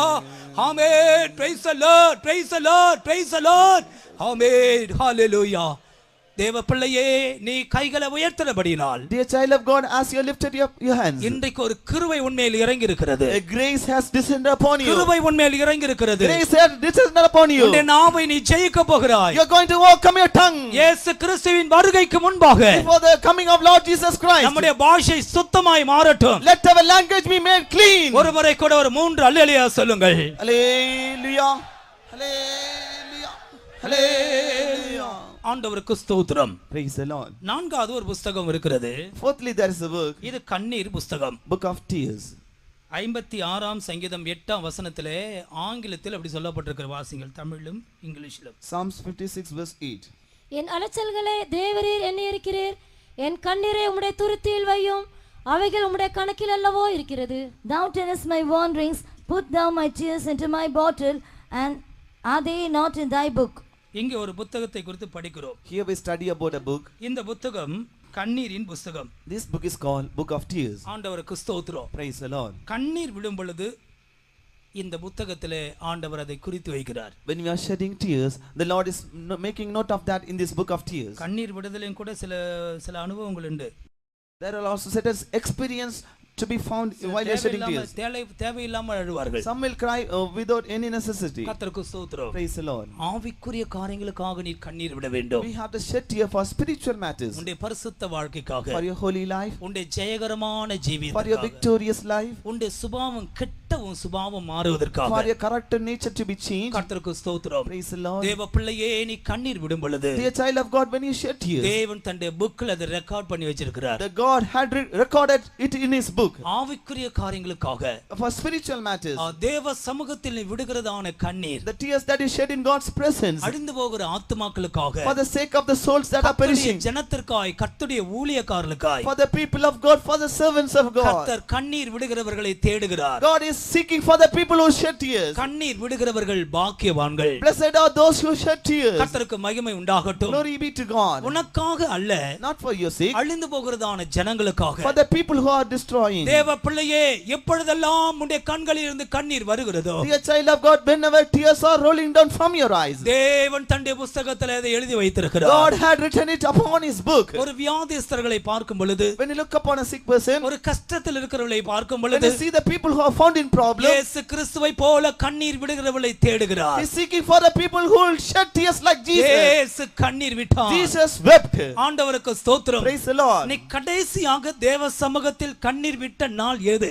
Which was the day in which you shed tears lastly? சிலருக்கு கண்ணீரே கிடையாது. Some do not have this tears. உடைந்த உள்ளம்தான் கண்ணீரை கொரும். Broken heart brings forth tears. கடினப்பட்ட இருதயம் கண்ணீரை கொண்டு வராது. Hardened hearts will not bring forth tears. ஆண்டவருக்கு ஸ்தோத்திரம். Praise the Lord. எனவேதான் நொறுங்குண்ட இருதயம் உள்ளவர்களுக்கு அவர் சமீபமாக இருக்கிறார். So he is nigh unto the people who have a broken heart. இந்த கூட்டத்திலேயே உனக்கு ஒரு கண்ணீரின் ஆவி உண்டாகட்டும். In this meeting itself, let there be a spirit of tears be found in your life. கொஞ்ச நாள் தான் கர்த்தர் உனக்காக வைத்திருக்கிறார். God has kept only limited days for you. இன்னும் எவ்வளவு நாள் பூமியில இருக்க போகிறோமோ தெரியாது. We do not know how long we will stay in this world. தேவ சமூகத்தில் விடுகிறதான கண்ணீரை அவர் He காண்கிறார். is looking the tears that we shed in God's presence. அங்கே தேவன் அதை குறித்து வைக்கிறார். He is noting out in the book. ஆண்டவருக்கு ஸ்தோத்திரம். Praise the Lord. இன்னும் ஒரு புத்தகத்தை கூட சொல்லுகிறேன். One more book I'll tell. இது 87ஆம் சங்கீதத்தில் சொல்லப்பட்டிருக்கிறது. It's written in Psalms 87, 5ஆம் 6ஆம் வசனங்கள். verses 5 and 6. சீயோனை குறித்து இன்னான் இன்னான் அதிலே பிறந்தான் என்றும் சொல்லப்படும். உன்னதமானவர் தாமே அதை ஸ்திரப்படுத்துவார். கர்த்தர் ஜனங்களை பேர் எழுதும் போது இன்னான் அதிலே பிறந்தான் என்று அவர்களை தொகையிடுவார். And of Zion shall be said, this and that man was born in her, and the highest himself shall establish her. The Lord shall count when he writeth up the people that this man was born there. அங்கே எழுதுகிறார் என்று சொல்லப்பட்டிருக்கிறது ஆங்கிலத்தில். And in English it is written, the Lord is writing up there. இன்னான் இன்னான் அதிலே பிறந்தான் என்று எழுதப்படும். The Lord shall count when he has written up that. ஆங்கிலத்தில் அந்த பகுதி இன்னொரு முறை படிங்கள். The Lord shall count when he writeth up the people. அங்கே எழுதுகிறார். That he is writing. இது சீயோனில் பிறந்தவர்களுக்காக எழுதுகிறார். He is writing for the people who have been born in எனவே Zion. இது சீயோனின் புத்தகம் என்றும் சொல்லலாம். And we can say that is the book of Zion. கர்த்தருக்கு ஸ்தோத்திரம். Praise the Lord. சீயோன் என்று சொல்லுகிறது ஒரு பெரிய வெளிப்படுத்தல். Zion, that is a great revelation. இந்த நாட்களிலே அதற்காக நான் அதிகமாக ஜெபித்துக் கொண்டிருக்கிறேன். And in these days I am praying much for that. நம்முடைய சபையில் தான் சீயோனை குறித்து பிரசங்கிக்கிறார்கள். In our church only we preach concerning Zion. அநேகருக்கு இந்த சீயோன் என்றால் விளங்குவதில்லை. Many do not know, understand what is Zion meant. நம்முடைய பரிசுத்தவான்கள் சீயோனை குறித்து நமக்கு போதித்திருக்கிறார்கள். Our saints have taught us about this Zion. சீயோனை குறித்து ஒரு வெளிப்படுத்தல் உண்டாக வேண்டும் பிரியமானவர்களே. Beloved ones, we should get a revelation concerning Zion. சீயோனிலே ஒரு கூட்டத்தார் பிறக்கிறார்கள். Some group of people are born in Zion. ஆண்டவருக்கு ஸ்தோத்திரம். Praise the Lord. சீயோனிலே பிறக்கும் பொழுது தேவன் அவருடைய பெயர்களை இந்த புத்தகத்தில் எழுதுகிறார். When they are being born in Zion, God is writing their names in the book. ஒரு மனுஷன் சீயோனுக்காக அழைக்கப்படுகிறான் என்றால், When a person is called for Zion, அது ஏதோ திடீர்னு நடக்கிற விஷயம் அல்ல. that is not a thing that is happening suddenly. உலக தோற்றத்திற்கு முன்னே தேவன் அவளை முன்குறிக்கிறார். Before the foundation of this world, God is predetermining அவன் இந்த them. பூமியில பிறக்கிறதற்கு முன்பாகவே முன்குறிக்கிறார். Before they are being born in this world, the Lord is predetermining them. அவன் பிறந்த சில நாட்கள் இந்த பூமியில் இருக்கலாம். After they are born, they may be found in this world for some ஏற்ற time. வேளையிலே சீயோனின் அழைப்பை அவனுக்கு கொடுக்கிறார். After the right time comes, God is giving the call for Zion. கர்த்தருக்கு மகிமை உண்டாகட்டும். Glory be to God. இந்த சீயோனின் அழைப்பை அவன் பெற்ற பொழுது When he receives the calling of Zion, தன்னை முழு நேரம் கர்த்தருக்கு சேவை செய்ய அர்ப்பணிக்கிறார். he is submitting, surrendering him for the full times ministry. நடத்திப்புக்காரர்கள் அவனுடைய தலையின் மேல் கைகளை வைத்து ஜெபிக்கும் பொழுது When the leaders, when the saints of God lay their hands upon his head and pray. அவன் சீயோனிலே பிறக்கிறான் தேவனுடைய பிள்ளையே. Dear child of God, on that day he is being born in Zion. கர்த்தருக்கு ஸ்தோத்திரம். Praise the Lord. அது ஒரு விசேஷித்த அபிஷேகம். That is a very special anointing. சீயோனின் வெளிப்படுத்தல் விசேஷமானது. The revelation of Zion is so special. இந்த வெளிப்படுத்தல் அவனுடைய இருதயத்தை மாற்றுகிறது. This revelation changes his heart. சீயோனின் வெளிப்படுத்தல் ஒரு மனுஷனுக்கு வரும் பொழுது When a man receives this revelation of Zion, இந்த உலக வாழ்க்கையை தூக்கி அப்படியே வெளியே போடுகிறான். he's just putting out this worldly life. இங்கே ஒரு ஊழியக்காரர் இருந்தார், கிருபானந்த். There was a worker of God here as நான் Kribanand. அதிகமாக நேசித்த ஒரு தம்பி அவன். He was a brother whom I loved much. ஏனென்றால் எங்களுடைய பிரிவில் தான் ஊழியத்துக்கு வந்தான். Because at our time only he came for the ministry. ஏன்னா அவன் டாடின்னு தான் கூப்பிடுவான். He calls me daddy. கர்த்தருக்கு ஸ்தோத்திரம். Praise the Lord. அவனுடைய முற்கால வாழ்க்கை எனக்கு தெரியும். I know. மரிச்சதுனால சொல்றேன். I know the former life of that brother, and as he has died now, I tell about him. Funk முடி வைத்திருப்பான். He has fungus. கர்த்தருக்கு ஸ்தோத்திரம். Praise the Lord. ஒருத்தரும் அவனுக்கு எதிர்த்து நிக்க முடியாது. Nobody can stand against him. அவன் குச்சி முடி வச்சிருக்கும் போது நான் தலையை தடவி பாப்பேன். என்ன மோனே என்னடா ஆச்சுன்னு கேட்பேன். When he has this thorny type of this hairs, I will touch it. அவன் தொங்கிக் கொண்டிருந்த முடி எனக்கு தெரியும். Because I know the hairs which were hanging. Control பண்ண முடியாது. Nobody can control him. அவனை கொண்டு வந்து பாஸ் லூக்கா இடத்துல விட்டார்கள். They brought that boy and make him to stand before Pastor Luke. சொந்த மகனை போல மாறினான். He was changed as his own son. விசுவாச வீட்டின் காரியங்கள் அவனுக்கு ஆச்சரியமா இருந்தது. The lifestyle in faith was wonderful to him. மாறி போனான். Completely got changed. இவன் மாறிட்டான் அங்க அப்பாக்கு தெரிஞ்சதும். When his father came that he was changed now. அப்பதான் மாருதி 800 கார் இறக்குறாங்க. At the time only it was newly introduced Maruti 800 in market. நான் கார் வாங்கி வச்சிருக்கேன். I have brought a car for you. இவன் சொன்ன காரும் வேண்டாம் ஒண்ணும் வேண்டாம். He told I no need car or anything. பிரியமானவர்களே அப்படிதான் அவன் இந்த ஊழியத்துக்கு வந்தான். With that only he came for this ministry. அது ஒரு வெளிப்படுத்தல். That is a revelation. எல்லாத்தையும் தூக்கி வெளியே போறதுன சாதாரண விஷயம் அல்ல. Throw away all things. It is not an ordinary fact. எத்தனை பேர் இந்த சியோனை நேசிக்கிறீர்கள்? How many of you love this Zion? எத்தனை வாலிபர்களுக்குள்ள சியோனின் வெளிப்படுத்தல் உண்டு? Among the youths, how many of you have the revelation concerning Zion? உனக்குள்ள ஒரு வெளிப்படுத்தல் இருந்தால் அதை அடக்கி போடாதே. If you have a revelation, don't control. சியோனின் அழைப்பை பெற்றவர்கள் பாக்கியவான்கள். Blessed are those who receive the revelation of Zion. நீ சியோனில் பிறப்பாய் என்றால், if you have been born in Zion, கர்த்தருடைய ஊழியத்திற்காக நீ அர்ப்பணிப்பாய் என்றால், when you surrender for the ministry of God, உன்மேல் ஒரு அபிஷேகத்தை கர்த்தர் கொடுப்பார். the Lord will send an anointing upon you. சியோனிலே பிறக்கிறாய். You will be born in Zion. உன்னுடைய பிறப்பு அங்கே. Your birth is there. உன்னுடைய வாழ்க்கை சியோனிலே. Your life is in Zion. உன்னுடைய ஊழியம் சியோனிலே. Your ministry will be in Zion. அந்த மகாராஜாவின் நகரத்திலே உன் ஓட்டத்தை நீ முடிக்க வேண்டும். You have to finish your race in the king of the great, in the city of the great சியோனின் அழைப்பை பெற்றவர்கள் பாக்கியவான்கள். Blessed are those who receive the calling of Zion. எவ்வளவு ஒரு ஆச்சரியமான வாழ்க்கை. See what a wonderful life it is. கர்த்தருக்கு மகிமை உண்டாகட்டும். Glory be to God. அங்கே உன் பெயர் இருந்தா நீ எவ்வளவு பாக்கியவான். If your name is there, how blessed you are. அதே நேரத்தில் At the same time, அதற்கேற்ற ஒரு கடுமையான பாதையின் வழியா நீ போக வேண்டியிருக்கும். you have to go through a path of hardness according to that. உனக்கு ஒரு சியோனின் அழைப்பு இருக்குமானால், If you have a calling for பல Zion, நெருக்கங்கள் உனக்கு இருக்கும். there will be constraints, afflictions. நீ சாலகத்தின் வழியாய் போக வேண்டி You வரும். have to go through the path of gutters. எல்லா சூழ்நிலையிலும் நீ தைரியமாய் நிற்க You வேண்டும். have to stand boldly in all occasions. கர்த்தர் அந்த ஊழியத்தை வேலை உனக்குள்ளே The பூர்ணப்படுத்துவார். Lord will fulfill that work and perfect that. ஆண்டவருக்கு மகிமை உண்டாகட்டும். Glory be to God. சியோனின் புத்தகம். The book of Zion. எல்லாம் பரலோகத்தில் இருக்கு. இன்னும் எத்தனை புக் இருக்க தெரியாது. All these books are in heaven. We don't know how much more are there. நம்முடைய பெயர் அங்கதான் இருக்கணும். Our name should be there. வேற எங்கேயும் தேவையில்லாத இடத்துல எழுதி கொடுக்க கூடாது. Our name should not be written in unwanted places. ஆண்டவருக்கு ஸ்தோத்திரம். Praise the Lord. பரலோக புத்தகத்தில் நம்முடைய பெயர்கள் இருக்க வேண்டும். Our name should be in the books of heaven. ஐந்தாவதாக, Fifthly, 2 கொரிந்தியர் 5ஆம் அதிகாரம் 1ஆம் வசனத்தில் 2 Corinthians chapter 5 and verse 1. அங்கே பரலோகத்தில் இருக்கிற மற்றொரு காரியத்தை குறித்து படிக்கிறோம். We can study another thing found in heaven. பூமிக்குரிய கூடாரமாகிய நம்முடைய வீடு அழிந்து போனாலும் தேவனால் கட்டப்பட்ட கைவேலை அல்லாத நித்திய வீடு பரலோகத்திலே நமக்கு உண்டு என்று அறிந்திருக்கிறோம். For we know that if our earthly house of this tabernacle were dissolved, we have a building of God, and house not made with hands, eternal in the heavens. ஆண்டவருக்கு ஸ்தோத்திரம். Praise the Lord. இங்கே பரலோகத்தில் உள்ள மற்றொரு காரியத்தை குறித்து படிக்கிறோம். We study about another thing found in heaven. பூமிக்குரிய கூடாரமாகிய நம்முடைய வீடு அழிந்து போனாலும், And our earthly house of this tabernacle were dissolved. தேவனால் கட்டப்பட்ட கைவேலை அல்லாத நித்திய வீடு பரலோகத்தில் நமக்கு உண்டு. We have a building of God, a house not made with hands, eternal in the அப்ப heavens. பரலோகத்தில் இருக்கிறது என்ன? So what is found in heaven? ஒரு நித்தியமான வீடு. An eternal house. கர்த்தருக்கு ஸ்தோத்திரம். Praise the Lord. அதற்காக பூமிக்குரிய கூடாரம் அழிய வேண்டும். For this earthly house should be dissolved. இந்த பூமிக்குரிய கூடாரம் என்று சொல்லுகிறது இந்த சரீரத்தை தான் காண்பிக்கிறது.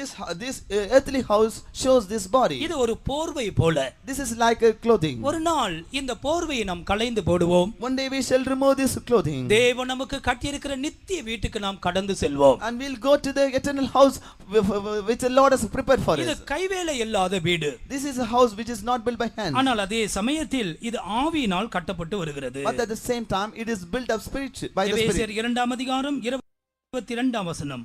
Ephesians chapter 2 21 22. Ephesians chapter 2 verses 21 and 22. அவர் மேல் மாளிகை முழுவதும் இசைவாய் இணைக்கப்பட்டு கர்த்தருக்குள் பரிசுத்த ஆலயமாக எழும்புகிறது. அவர் மேல் நீங்களும் ஆவியினாலே தேவனுடைய வாசஸ்தலமாக கூட்டி கட்டப்பட்டு வருகிறீர்கள். In whom all the building fitly framed together groweth unto an holy temple in the Lord, in whom ye also are builded together for an habitation of God through the Spirit. இது ஆவியினால், இது கைகளால் கட்டப்படாத வீடு. And this is a house which is not built by hands. அதே நேரத்தில் ஆவியினாலே கட்டப்படுகிறது. But is built by the Spirit. பரிசுத்த ஆவியானவர் அதை கட்டுகிறார். Holy Ghost is building it. தெய்வீக சுபாவங்களாலே அது கட்டப்பட்டு வருகிறது. It is being built by divine natures. ஆண்டவருக்கு ஸ்தோத்திரம். Praise the Lord. நமக்கு ஒரு நித்தியமான வீடு பரலோகத்தில் உண்டு. We have an eternal house in heaven. இந்த வீடுன்னு சொல்லும்போது இப்ப நம்ம பார்க்கிறோமே, இது போல வீடு அங்க ஆளுக்கு ஒன்னு இருக்குன்னு நினைக்க கூடாது. When we think about the houses, not like the worldly houses we will be having in heaven. கர்த்தருக்கு ஸ்தோத்திரம். Praise the Lord. இதெல்லாம் உலக பொருட்களினால் கட்டப்பட்டது. These all things are built by worldly materials. தேவன் தன்னுடைய சுபாவத்தினால் அதை அலங்கரித்து கட்டி கொண்டிருக்கிறார். God has adorned it and he is building it by his divine nature. அதுதான் அதிக மேன்மையான சுதந்திரம் என்று பரிசுத்த பவுல் அதை குறித்து சொல்லுகிறார். That's what Saint Paul is saying, at more excellent inheritance. அதான் பிதாவின் வீடு. That is the house of the Father. கர்த்தருக்கு மகிமை உண்டாகட்டும். Glory be to God. தேவன் பரலோகத்தில் நித்தியமான வீட்டை வைத்திருக்கிறார். God has kept his house, eternal house in heaven. எனவே இந்த நித்தியமான வீட்டுக்காக ஆண்டவர் அழைக்கிறார். For this eternal house God is calling. இந்த பூமிக்குரிய கூடாரத்தை நாம் விடும் பொழுது, When we leave this earthly house, அந்த நித்திய வாசஸ்தலத்துக்கு போக நாம் ஆயத்தமாக இருக்கிறோம். we are being ready to go to that eternal house. கர்த்தருக்கு சித்தமானால் இதை கடைசியில நாம் தியானிக்கலாம். If it is the will of God, we will meditate it at the last. ஆண்டவருக்கு ஸ்தோத்திரம். Praise the Lord. எத்தனை காரியங்களும் பரலோகத்திலே தேவன் வைத்திருக்கிறார். All these things the Lord has kept in heaven. இதை ஒரு மனுஷன் சொந்தமாக்கி கொள்ள வேண்டுமானால், If a person have to make these things his அங்கேதான் own, அவனுடைய கிரியைகளை கர்த்தர் அவனிடத்திலிருந்து எதிர்பார்க்கிறார். in this time only the Lord is expecting his works from him. ஆண்டவருக்கு மகிமை உண்டாகட்டும். Glory be to God. பொதுவாக இந்த பரலோக ராஜ்யம் என்று சொல்லும் பொழுது அதிலே சில அனுபவங்கள் இருக்கிறது. When we say about the kingdom of heaven, there is certain common things from there. அதை மூன்று விதங்களாக நான் அதை பிரிக்கிறேன். I am dividing it into three categories. முதலாவது, பூமியிலே இந்த பரலோக ராஜ்யம் என்று சொல்லும் பொழுது, And firstly, when we say about the kingdom of heaven in this earth itself, உபதேச ரீதியிலே நாம் இதை படிக்கும் பொழுது, doctrinally when we study about that, கொலோசியர் 1:13 வசனத்திலே Colossians chapter 1 verse 13, படியுங்கள். இருளின் அதிகாரத்தினின்று நம்மை விடுதலையாக்கி தமது அன்பின் குமாரனுடைய ராஜ்யத்திற்கு உட்படுத்தினவருமாயிருக்கிற பிதாவை ஸ்தோத்திரிக்கிறோம். Who hath delivered us from the power of darkness and hath translated us into the kingdom of his dear Son. இது அன்பின் குமாரனுடைய ராஜ்யம் என்று அறியப்படுகிறது. this is being known as the kingdom of the dear Son. கர்த்தருக்கு ஸ்தோத்திரம். Praise the Lord. இந்த பரலோக ராஜ்யம் என்று படிக்கும் பொழுது When we study about the kingdom of heaven, அது எப்படி இருக்கும்? how it will be? அது பூமியிலேயே நாம் அதை பார்க்கலாம். We can see that even while we are in earth. பூமியிலே அதனுடைய பெயர் அன்பின் குமாரனுடைய ராஜ்யம். In earth it is called as the kingdom of the dear Son. இதை நாம் எப்படி விளங்கிக் கொள்ளலாம்? How we can understand it? ரோமர் 5:5 நாம் படிக்கும் பொழுது,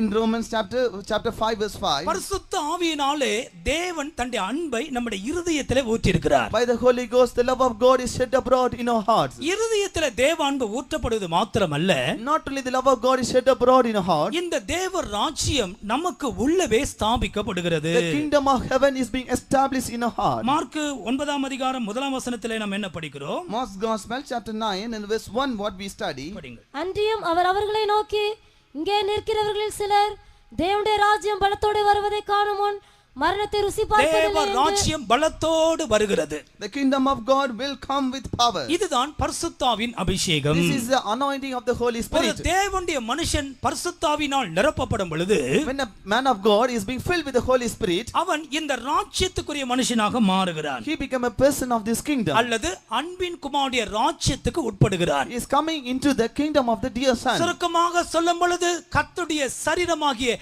கிறிஸ்துவின் சரீரமாகிய சபைக்குள்ளே வருகிறான். Shortly, if you want to say, come to the body of Christ, which is the church. இதற்காக அவன் என்ன செய்ய வேண்டும்? For that, what he has to do, இருளின் அதிகாரத்திலிருந்து அவன் விடுதலையாக்கப்பட வேண்டும். he should be delivered from the power of darkness. அப்படி என்றால் இருளின் அதிகாரம் என்றால் என்ன அர்த்தம்? So, what is meant by the power of darkness? எங்கே பாவம் உண்டோ அங்கே அந்த பாவத்திற்கு ஒரு வல்லமை உண்டு. Where there is sin, there is a power for that sin. அவனை அந்த இருளின் அதிகாரம் கட்டி வைத்திருக்கிறது. The power of darkness has bound him. கர்த்தராகிய இயேசு கிறிஸ்து இந்த பூமியிலே வந்த பொழுது, When Lord Jesus Christ came to this world, பாவ இருளுக்குள் இருக்கிற மனுஷனை வெளியே கொண்டு வந்தார். he brought the people who was found inside the darkness of sin outside. சிங்கத்தின் வாயிலிருந்து தானே ஆட்டை பிடுங்கி எடுக்கிறது போலதான், Like plucking out a lamb which is being found inside the lion's mouth. பாவத்துக்குள் இருந்தவர்களை பிடுங்கி எடுத்திருக்கிறார். He has plucked out the people out of the sin. சாத்தானின் அதிகாரத்திலிருந்து அப்படியே வெளியே கொண்டு வந்திருக்கிறார். Delivered them out of the power of the devil. இப்பொழுது எங்கே நம்மை வைத்திருக்கிறார்? Where he has placed us now. அன்பின் குமாரனுடைய ராஜ்யத்துக்குள்ளே வைத்திருக்கிறார். He has translated us into the kingdom of the dear son. தெய்வத்துக்கு மகிமை உண்டாகட்டும்.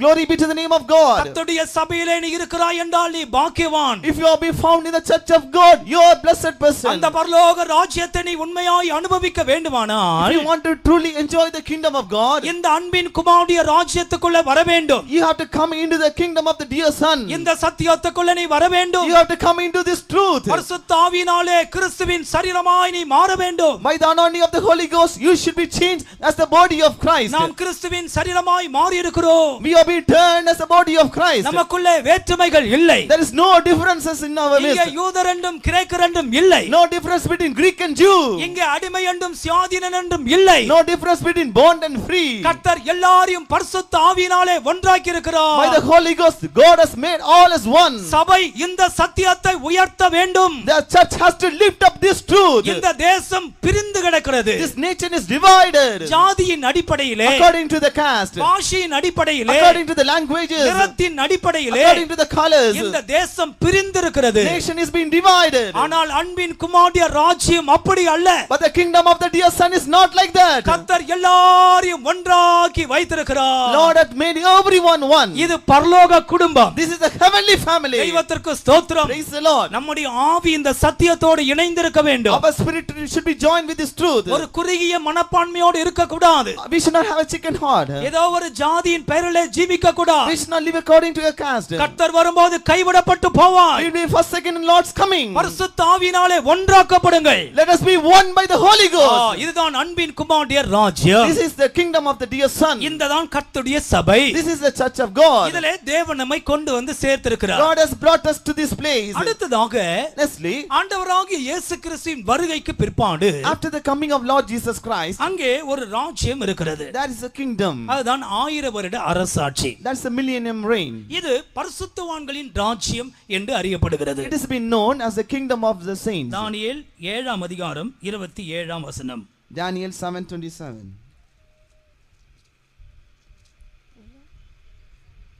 வானத்தின் கீழ் எங்குமுள்ள ராஜ்யங்களின் ராஜரிகமும் ஆளுகையும் மகத்துவமும் உன்னதமானவருடைய பரிசுத்தவான்களாகிய ஜனங்களுக்கு கொடுக்கப்படும். அவருடைய ராஜ்யம் நித்திய ராஜ்யம், சகல கர்த்தத்துவங்களும் அவரை சேவித்து அவருக்கு கீழ்ப்பட்டு இருக்கும் என்றான். And the kingdom and dominion and the greatness of the kingdom under the whole heaven shall be given to the people of the saints of the Most High, whose kingdom is an everlasting kingdom, and all dominions shall serve and obey him. கர்த்தருக்கு ஸ்தோத்திரம். Praise the Lord. இது பரிசுத்தவான்களின் ராஜ்யம். This is the kingdom of the saints. இன்னும் சற்று ஆழமாய் சொல்லும் பொழுது, When we speak it in a deep Kristu manner, ஏற்படுத்தினதான ஒரு ராஜ்யம். a kingdom that has been appointed by தன்னுடைய Christ. சீஷர்களை பார்த்து சொன்னார், Looking upon the disciples, he N turned, பிதா எனக்கு ஒரு ராஜ்யத்தை ஏற்படுத்தினது போல, like my father has appointed a kingdom for me, அதான் சபை அன்பின் குமாரனுடைய ராஜ்யம். that is church, the kingdom of the dear son. நான் உங்களுக்கு ஒரு ராஜ்யத்தை ஏற்படுத்துகிறேன். I am appointing a kingdom for you. கிறிஸ்து ஏற்படுத்தின ராஜ்யம் 1000 வருட அரசாட்சி. The kingdom established by Lord Jesus Christ is the millennium kingdom. அது பரிசுத்தவான்களின் ராஜ்யம் என்று அறியப்படுகிறது. It has been known as the kingdom of the saints. கர்த்தருக்கு மகிமை உண்டாகட்டும். Glory be to God. எடுத்துக்கொள்ளப்பட்டதான சபை அதிலே பிரதானமாக இருக்கும். The raptured church will have the most ஜெயம் கொண்ட prominent thing. பரிசுத்தவான்கள் இயேசுவோடு ஆளுகை செய்வார்கள். The victorious saints shall rule along with Jesus Christ. 1000 வருட அரசாட்சியாக அது இருக்கும். It shall be a millennium rule. சாத்தானை கட்டி பாதாளத்திலே வைக்கிறார்கள். The Satan is being bound and is kept in bottomless 1000 pit. வருஷம் அந்த சாத்தான் கட்டுண்டு இருப்பான். For 1000 years the devil will be bound. தீமையின் ஆவிகளை பிடித்து ஆண்டவர் கட்டி போடுகிறார். All the evil spirit will be bound.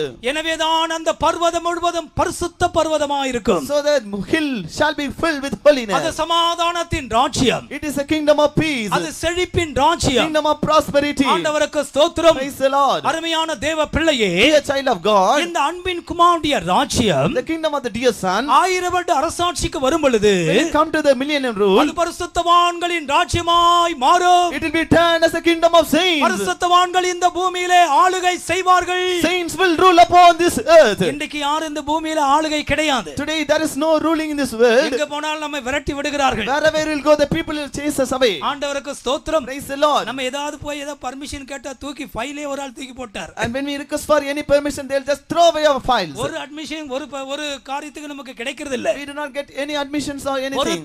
பொறுத்திருங்கள். Wait patiently. கர்த்தர் இந்த ராஜ்யத்தை தனக்காக எடுத்துக்கொள்வார். The Lord will take this kingdom for இந்த himself. உலகத்தின் ராஜ்யங்கள் முடிவுக்கு வரும். All the kingdom of this world shall come to an end. தானியேல் ஒரு பெரிய சிலையை பார்க்கிறான். Daniel is seeing a great statue. அந்த சிலைக்கு அவன் ஒரு விளக்கம் கொடுக்கிறான். And he is giving explanation for that. தெய்வத்திற்கு மகிமை உண்டாகட்டும். Glory be to God. அந்த சிலைக்கு அவன் என்ன விளக்கம் கொடுக்கிறான்? What is the explanation given by him? அது ஒரு பெரிய உலக ராஜ்யங்கள். That are the kingdom of this world. அதற்கு தலை உண்டு. It has a head. மார்பகம் உண்டு. Breast. தொடை உண்டு. It has the legs. கால்கள் உண்டு. And also legs. எல்லாம் இந்த உலகத்தை ஆட்சி செய்ததான ஆளுகைகள். Those all the great rulers who rule upon this kingdom. கைகளால் பெயர்க்கப்படாதவர்கள் பரலோகத்திலிருந்து உருண்டு வந்தது. A stone which is not moved by hands, it came down from heaven. அந்த சிலையை மோதினது. It dashed against that idol. அந்த சிலை தூளாய் போய் விட்டது. The statue was made into pieces. சிலையை மோதின கல்லோ பெரிய பர்வதமாய் மாறினது. The stone that dashed against the statue became a great mountain. இந்த கல் யார்? Who is this stone? அதான் நாங்கள் பிரசங்கிக்கிற இயேசு கிறிஸ்து. That is Lord Jesus Christ whom we preach to you. கைகளால் பெயர்க்கப்படாத ஒரு கல். He is a stone that is not moved by hands. ஒரு சமயத்துல உருண்டு வரும். One time it will roll down. இந்த உலக ராஜ்யத்தோடு அது மோதும். It will dash against the kingdom of this world. இந்த உலக ராஜ்யத்தை அந்த கல் மேற்கொள்ளும். And that stone will overcome the kingdoms of this world. ஆம், இந்த உலக ராஜ்யம் கிறிஸ்துவுக்குரியதாய் மாறும். This worldly kingdom will belonging to the Christ. இயேசு ராஜாதி ராஜாவாய் வீற்றிருப்பார். Christ shall be the King of kings. இதோ ஒரு ராஜா நீதியாய் அரசாளுவார். Behold, a king shall judge அவருடைய righteously. பரிசுத்தவான்கள் நீதியாய் துரைத்தனம் பண்ணுவார்கள். And his princes shall rule righteously. எத்தனை பேருக்கு இந்த ராஜ்யம் அவசியம்? How many of you are needed of this kingdom? எத்தனை பேருக்கு இந்த 1000 வருட அரசாட்சி தேவை? How many of you need this millennium rule? Hallelujah. Hallelujah. அதற்காக தான் அன்பின் குமாரனுடைய ராஜ்யத்துக்குள்ள ஸ்டெபனா இருக்கணும். So that only you should be steadfast in this kingdom of the dear son. சாதனை வரும்போது கோச்சிக்கிட்டு போக கூடாது. When problems come, you should not go angry. இந்த சபை இல்லையான்ட்டு ஓட கூடாது. You should not run. Whether there is no other church than this, பின்னி வாங்கி போக கூடாது. don't backslide. இதுக்குள்ள இரு. You stand here. நெருக்கப்பட்டாலும் இதுக்குள்ள இரு. Even though you are afflicted, stand here. அன்பின் குமாரனுடைய ராஜ்யம். This is the kingdom of the dear son. மனுஷன் அல்ல, தேவன் உன்னை கொண்டு வந்தான். Not man, God brought you here. சத்தியத்திற்காக நில். Stand for the truth. இந்த சத்தியத்தை உன்னை பாதுகாக்கும். This truth shall preserve you. இந்த ராஜ்யத்துக்குள் வந்தாதான் அங்க போக If முடியும். you come to this kingdom only, you can go to இல்ல that நாங்க place. சைடுல அங்க வந்துறோம்னா எந்த சைடும் கிடையாது. If you go, if you say that you can go by sideways, there is no side. கர்த்தருக்கு ஸ்தோத்திரம். Praise the Lord. நித்தியத்தை நாம் படிக்கும் பொழுது When you study about eternity, இந்த பரிசுத்தவான்கள் ராஜ்யம் பிதாவின் ராஜ்யமாக மாறும். the kingdom of the saints shall be known as the kingdom of the Father. முதலாம் கொரிந்தியர் 15ஆம் அதிகாரத்திலே In 1 Corinthians chapter 15, 24ஆம் வசனத்தை படியுங்கள். study verse 24. அதன் பின்பு முடிவு உண்டாகும்.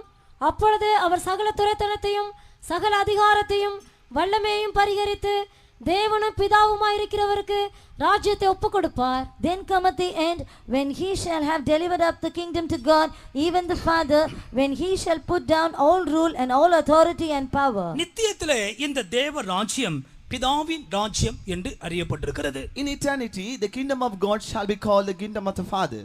இந்த வசனம் ரொம்ப அருமையான ஒரு வசனம். This verse is a very blessed verse. பிதாவாகிய தேவன் சார்ஜ் எடுத்த விற்பாடு After the Father, the God took the charge, குமாரன் என்ன செய்வாராம்? what the Son will do, எல்லா துரைத்தனம் அதிகாரம் எல்லாத்தையும் அவராண்ட கொடுத்துட்டு அவரும் கீழ்ப்படிந்திருப்பார். and he'll give all the rule and authority and power, and he shall live a obedient life. எனவேதான் அவர் குமாரன் என்று அறியப்பட்டார். So only he is called as the Son. கிறிஸ்துவின் சுபாவம் ஆச்சரியமான சுபாவம். The character of Christ is so wonderful. இனி வரும் நித்தியத்திலே அவர் எல்லாவற்றையும் பிதாவுக்கு ஒப்பு கொடுத்திருக்கிறார். In the coming eternity, he will surrender everything to the Father. பேதுரு அப்போஸ்தலன் இந்த ராஜ்யத்தை நித்தியமானது என்று எழுதுகிறார். And Saint Peter is writing that this kingdom is an everlasting kingdom. இரண்டாம் பேதுரு 1ஆம் அதிகாரம் 11ஆம் வசனத்திலே 2 Peter chapter 2 and verse 11, அது நித்திய ராஜ்யம். it is everlasting kingdom. ஆண்டவருக்கு ஸ்தோத்திரம். Praise the Lord. எபிரேயர் 12:28 Hebrew 12:28, இது அசைவில்லாத ராஜ்யம். immovable kingdom. கர்த்தருக்கு மகிமை உண்டாகட்டும். Praise the Lord. அசைவில்லாத ராஜ்யத்தை பெறுவர்களாகிய நாம் Wherefore we receiving a kingdom which cannot be moved. யாக்கோபு 2ஆம் அதிகாரம் 5ஆம் வசனத்திலே James chapter 2 verse 5, அது வாக்கு பண்ணப்பட்ட ராஜ்யம். a kingdom which is being promised. கர்த்தருக்கு மகிமை உண்டாகட்டும். Glory be to God. பிரியமானவர்களே, இதுதான் பிதாவின் ராஜ்யம். This is the kingdom of the Father. யுக யுகமாய் பிதாவோடு சேர்ந்திருக்கிறதான ஒரு வாழ்க்கை. A life in which you are going to be joined with the Father ages to ages. ஆண்டவருக்கு மகிமை உண்டாகட்டும். Glory be to God. இந்த பரலோக வாழ்க்கை அல்லது இந்த நித்தியமான ஒரு வாழ்க்கையை மனுஷன் பெற வேண்டுமானால், if a man has to receive this heavenly life, தேவன் அவனுக்குள் இருந்து சில கிரியைகளை எதிர்பார்க்கிறார். God is expecting certain works from him. அதுல இன்றைக்கு கொண்டு 2 காரியங்கள் நான் சொல்லுகிறேன். I'm going to tell few of those deeds. முதலாவது, அவன் மனம் திரும்ப வேண்டியிருக்கிறது. First, he should be born again. மத்தேயு 3ஆம் அதிகாரம் 2ஆம் வசனம். மனம் திரும்புங்கள், பரலோக ராஜ்யம் சமீபித்திருக்கிறது என்று பிரசங்கம் பண்ணினான். And saying, repent ye, for the kingdom of heaven is at hand. ஒரு மனுஷன் மனம் திரும்பும் பொழுது இந்த பரலோக ராஜ்யம் அவனுக்கு சமீபமாக இருக்கிறது. When a person is getting repented, the kingdom of God is coming near unto him. மனம் திரும்புதல் ஒரு விசேஷமான அனுபவம். The repenting experience is a very special experience. பரலோக ராஜ்யம் உனக்கு சமீபமாய் வர வேண்டுமானால் மனம் திரும்ப வேண்டும். If the kingdom of God has to come very close to you, you have to repent. இயேசு இதை குறித்து பிரசங்கித்தார். Jesus preached about it. யோவான் ஸ்நானகனும் இதை குறித்து சொல்லிக் கொடுத்தார். John the Baptist also preached about it. ஆண்டவருக்கு மகிமை உண்டாகட்டும். Praise the Lord. பாவம் ஒரு மனுஷனை தூரமாக கொண்டு போகிறது. Sin draws man away. எந்த பாவமா இருந்தாலும் Whatsoever sin may be, ஒரு மனுஷனை தூரமாக தெய்வத்தை விட்டு தூரமாய் கொண்டு போகிறது. it is dividing man away from God, பரலோகத்தை விட்டு தூரமாய் கொண்டு போகிறது. making him away from heaven. ஆதாம் ஏவாளை எடுத்துக்கொள்ளுங்களேன். Consider Adam and Eve. அவர்கள் பாவம் செய்த பிற்பாடு அந்த புண்ணியமான இடத்தில் அவர்களால் இருக்கக்கூடாமல் போய்விட்டது. After they committed sin, they could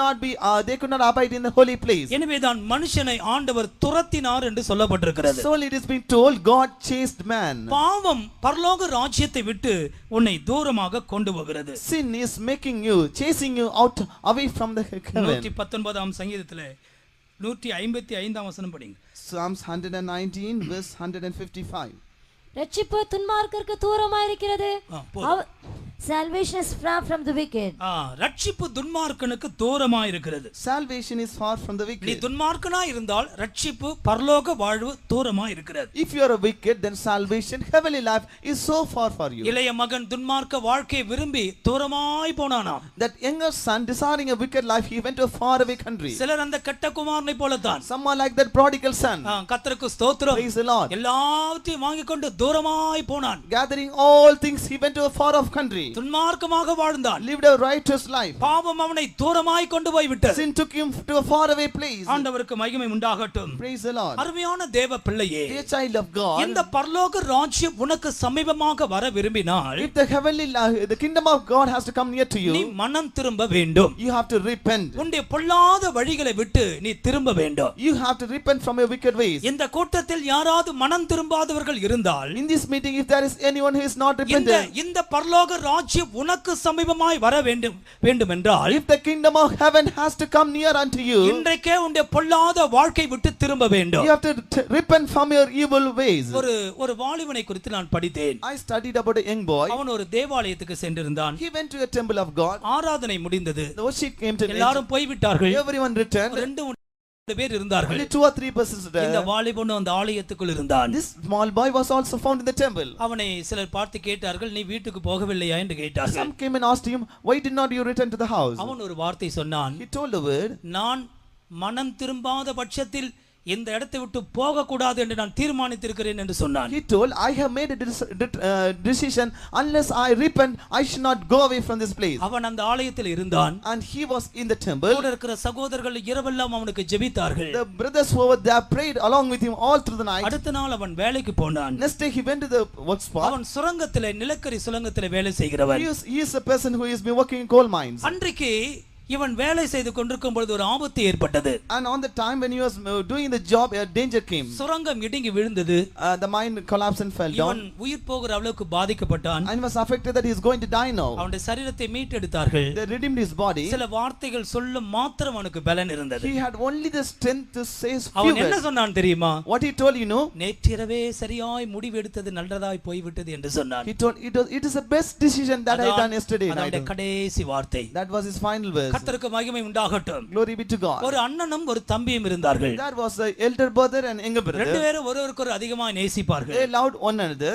அண்ணன் ராணுவத்திலே சேர்ந்தான். The elder brother joined in army. தம்பியும் அண்ணனை விடக்கூடாதுன்னு இவனும் போய் ராணுவத்திலே சேர்ந்தான். The younger brother also, he also went and joined the ஒரு army. நாள் உள்நாட்டு போர் நடந்தது. One day there was a civil war. அண்ணன் குண்டடிப்பட்டான். The elder brother was attacked by ரத்த வெள்ளத்திலே கிடந்தான். was found in blood. இவன் தம்பி போய் பார்த்தான். The younger brother went and saw இவனுக்கு that. என்ன செய்வதென்று தெரியவில்லை. He could not know what to do. சரியாக தன் அண்ணனை படுக்க வைத்தான். Made his brother to lie down. அவனுக்கு தெரியும் சில நேரத்தில் அவன் மரித்து விடுவான் என்று. He know that within short time he will die. அந்த கடைசி நேரத்தில் தன் நேசித்த அண்ணனுக்கு முத்தம் கொடுக்கும்படி முத்தம் கொடுக்க போனான். And at the final moments he went to kiss his loving brother. அவன் முத்தம் கொடுத்து திரும்பி போகும்போது When he kissed his brother and returned, அண்ணன் கூப்பிட்டான், திரும்பி வா.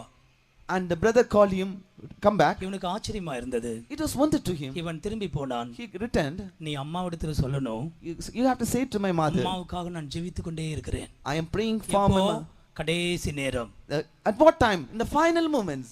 அவன் சொல்லிவிட்டு அந்த வார்த்தை கேட்டு திரும்பினான். He heard that voice and returned. அண்ணன் மறுபடியும் கூப்பிட்டான். Brother again called him. எவ்வளவு மகிமையா இருக்கிறது என்று சொன்னான். He told how glorious it is. தம்பிக்கு ஒண்ணும் விளங்கல, இவனுக்கு இந்த சப்ஜெக்டே தெரியாது. That younger brother do not know anything. He does not know even this subject.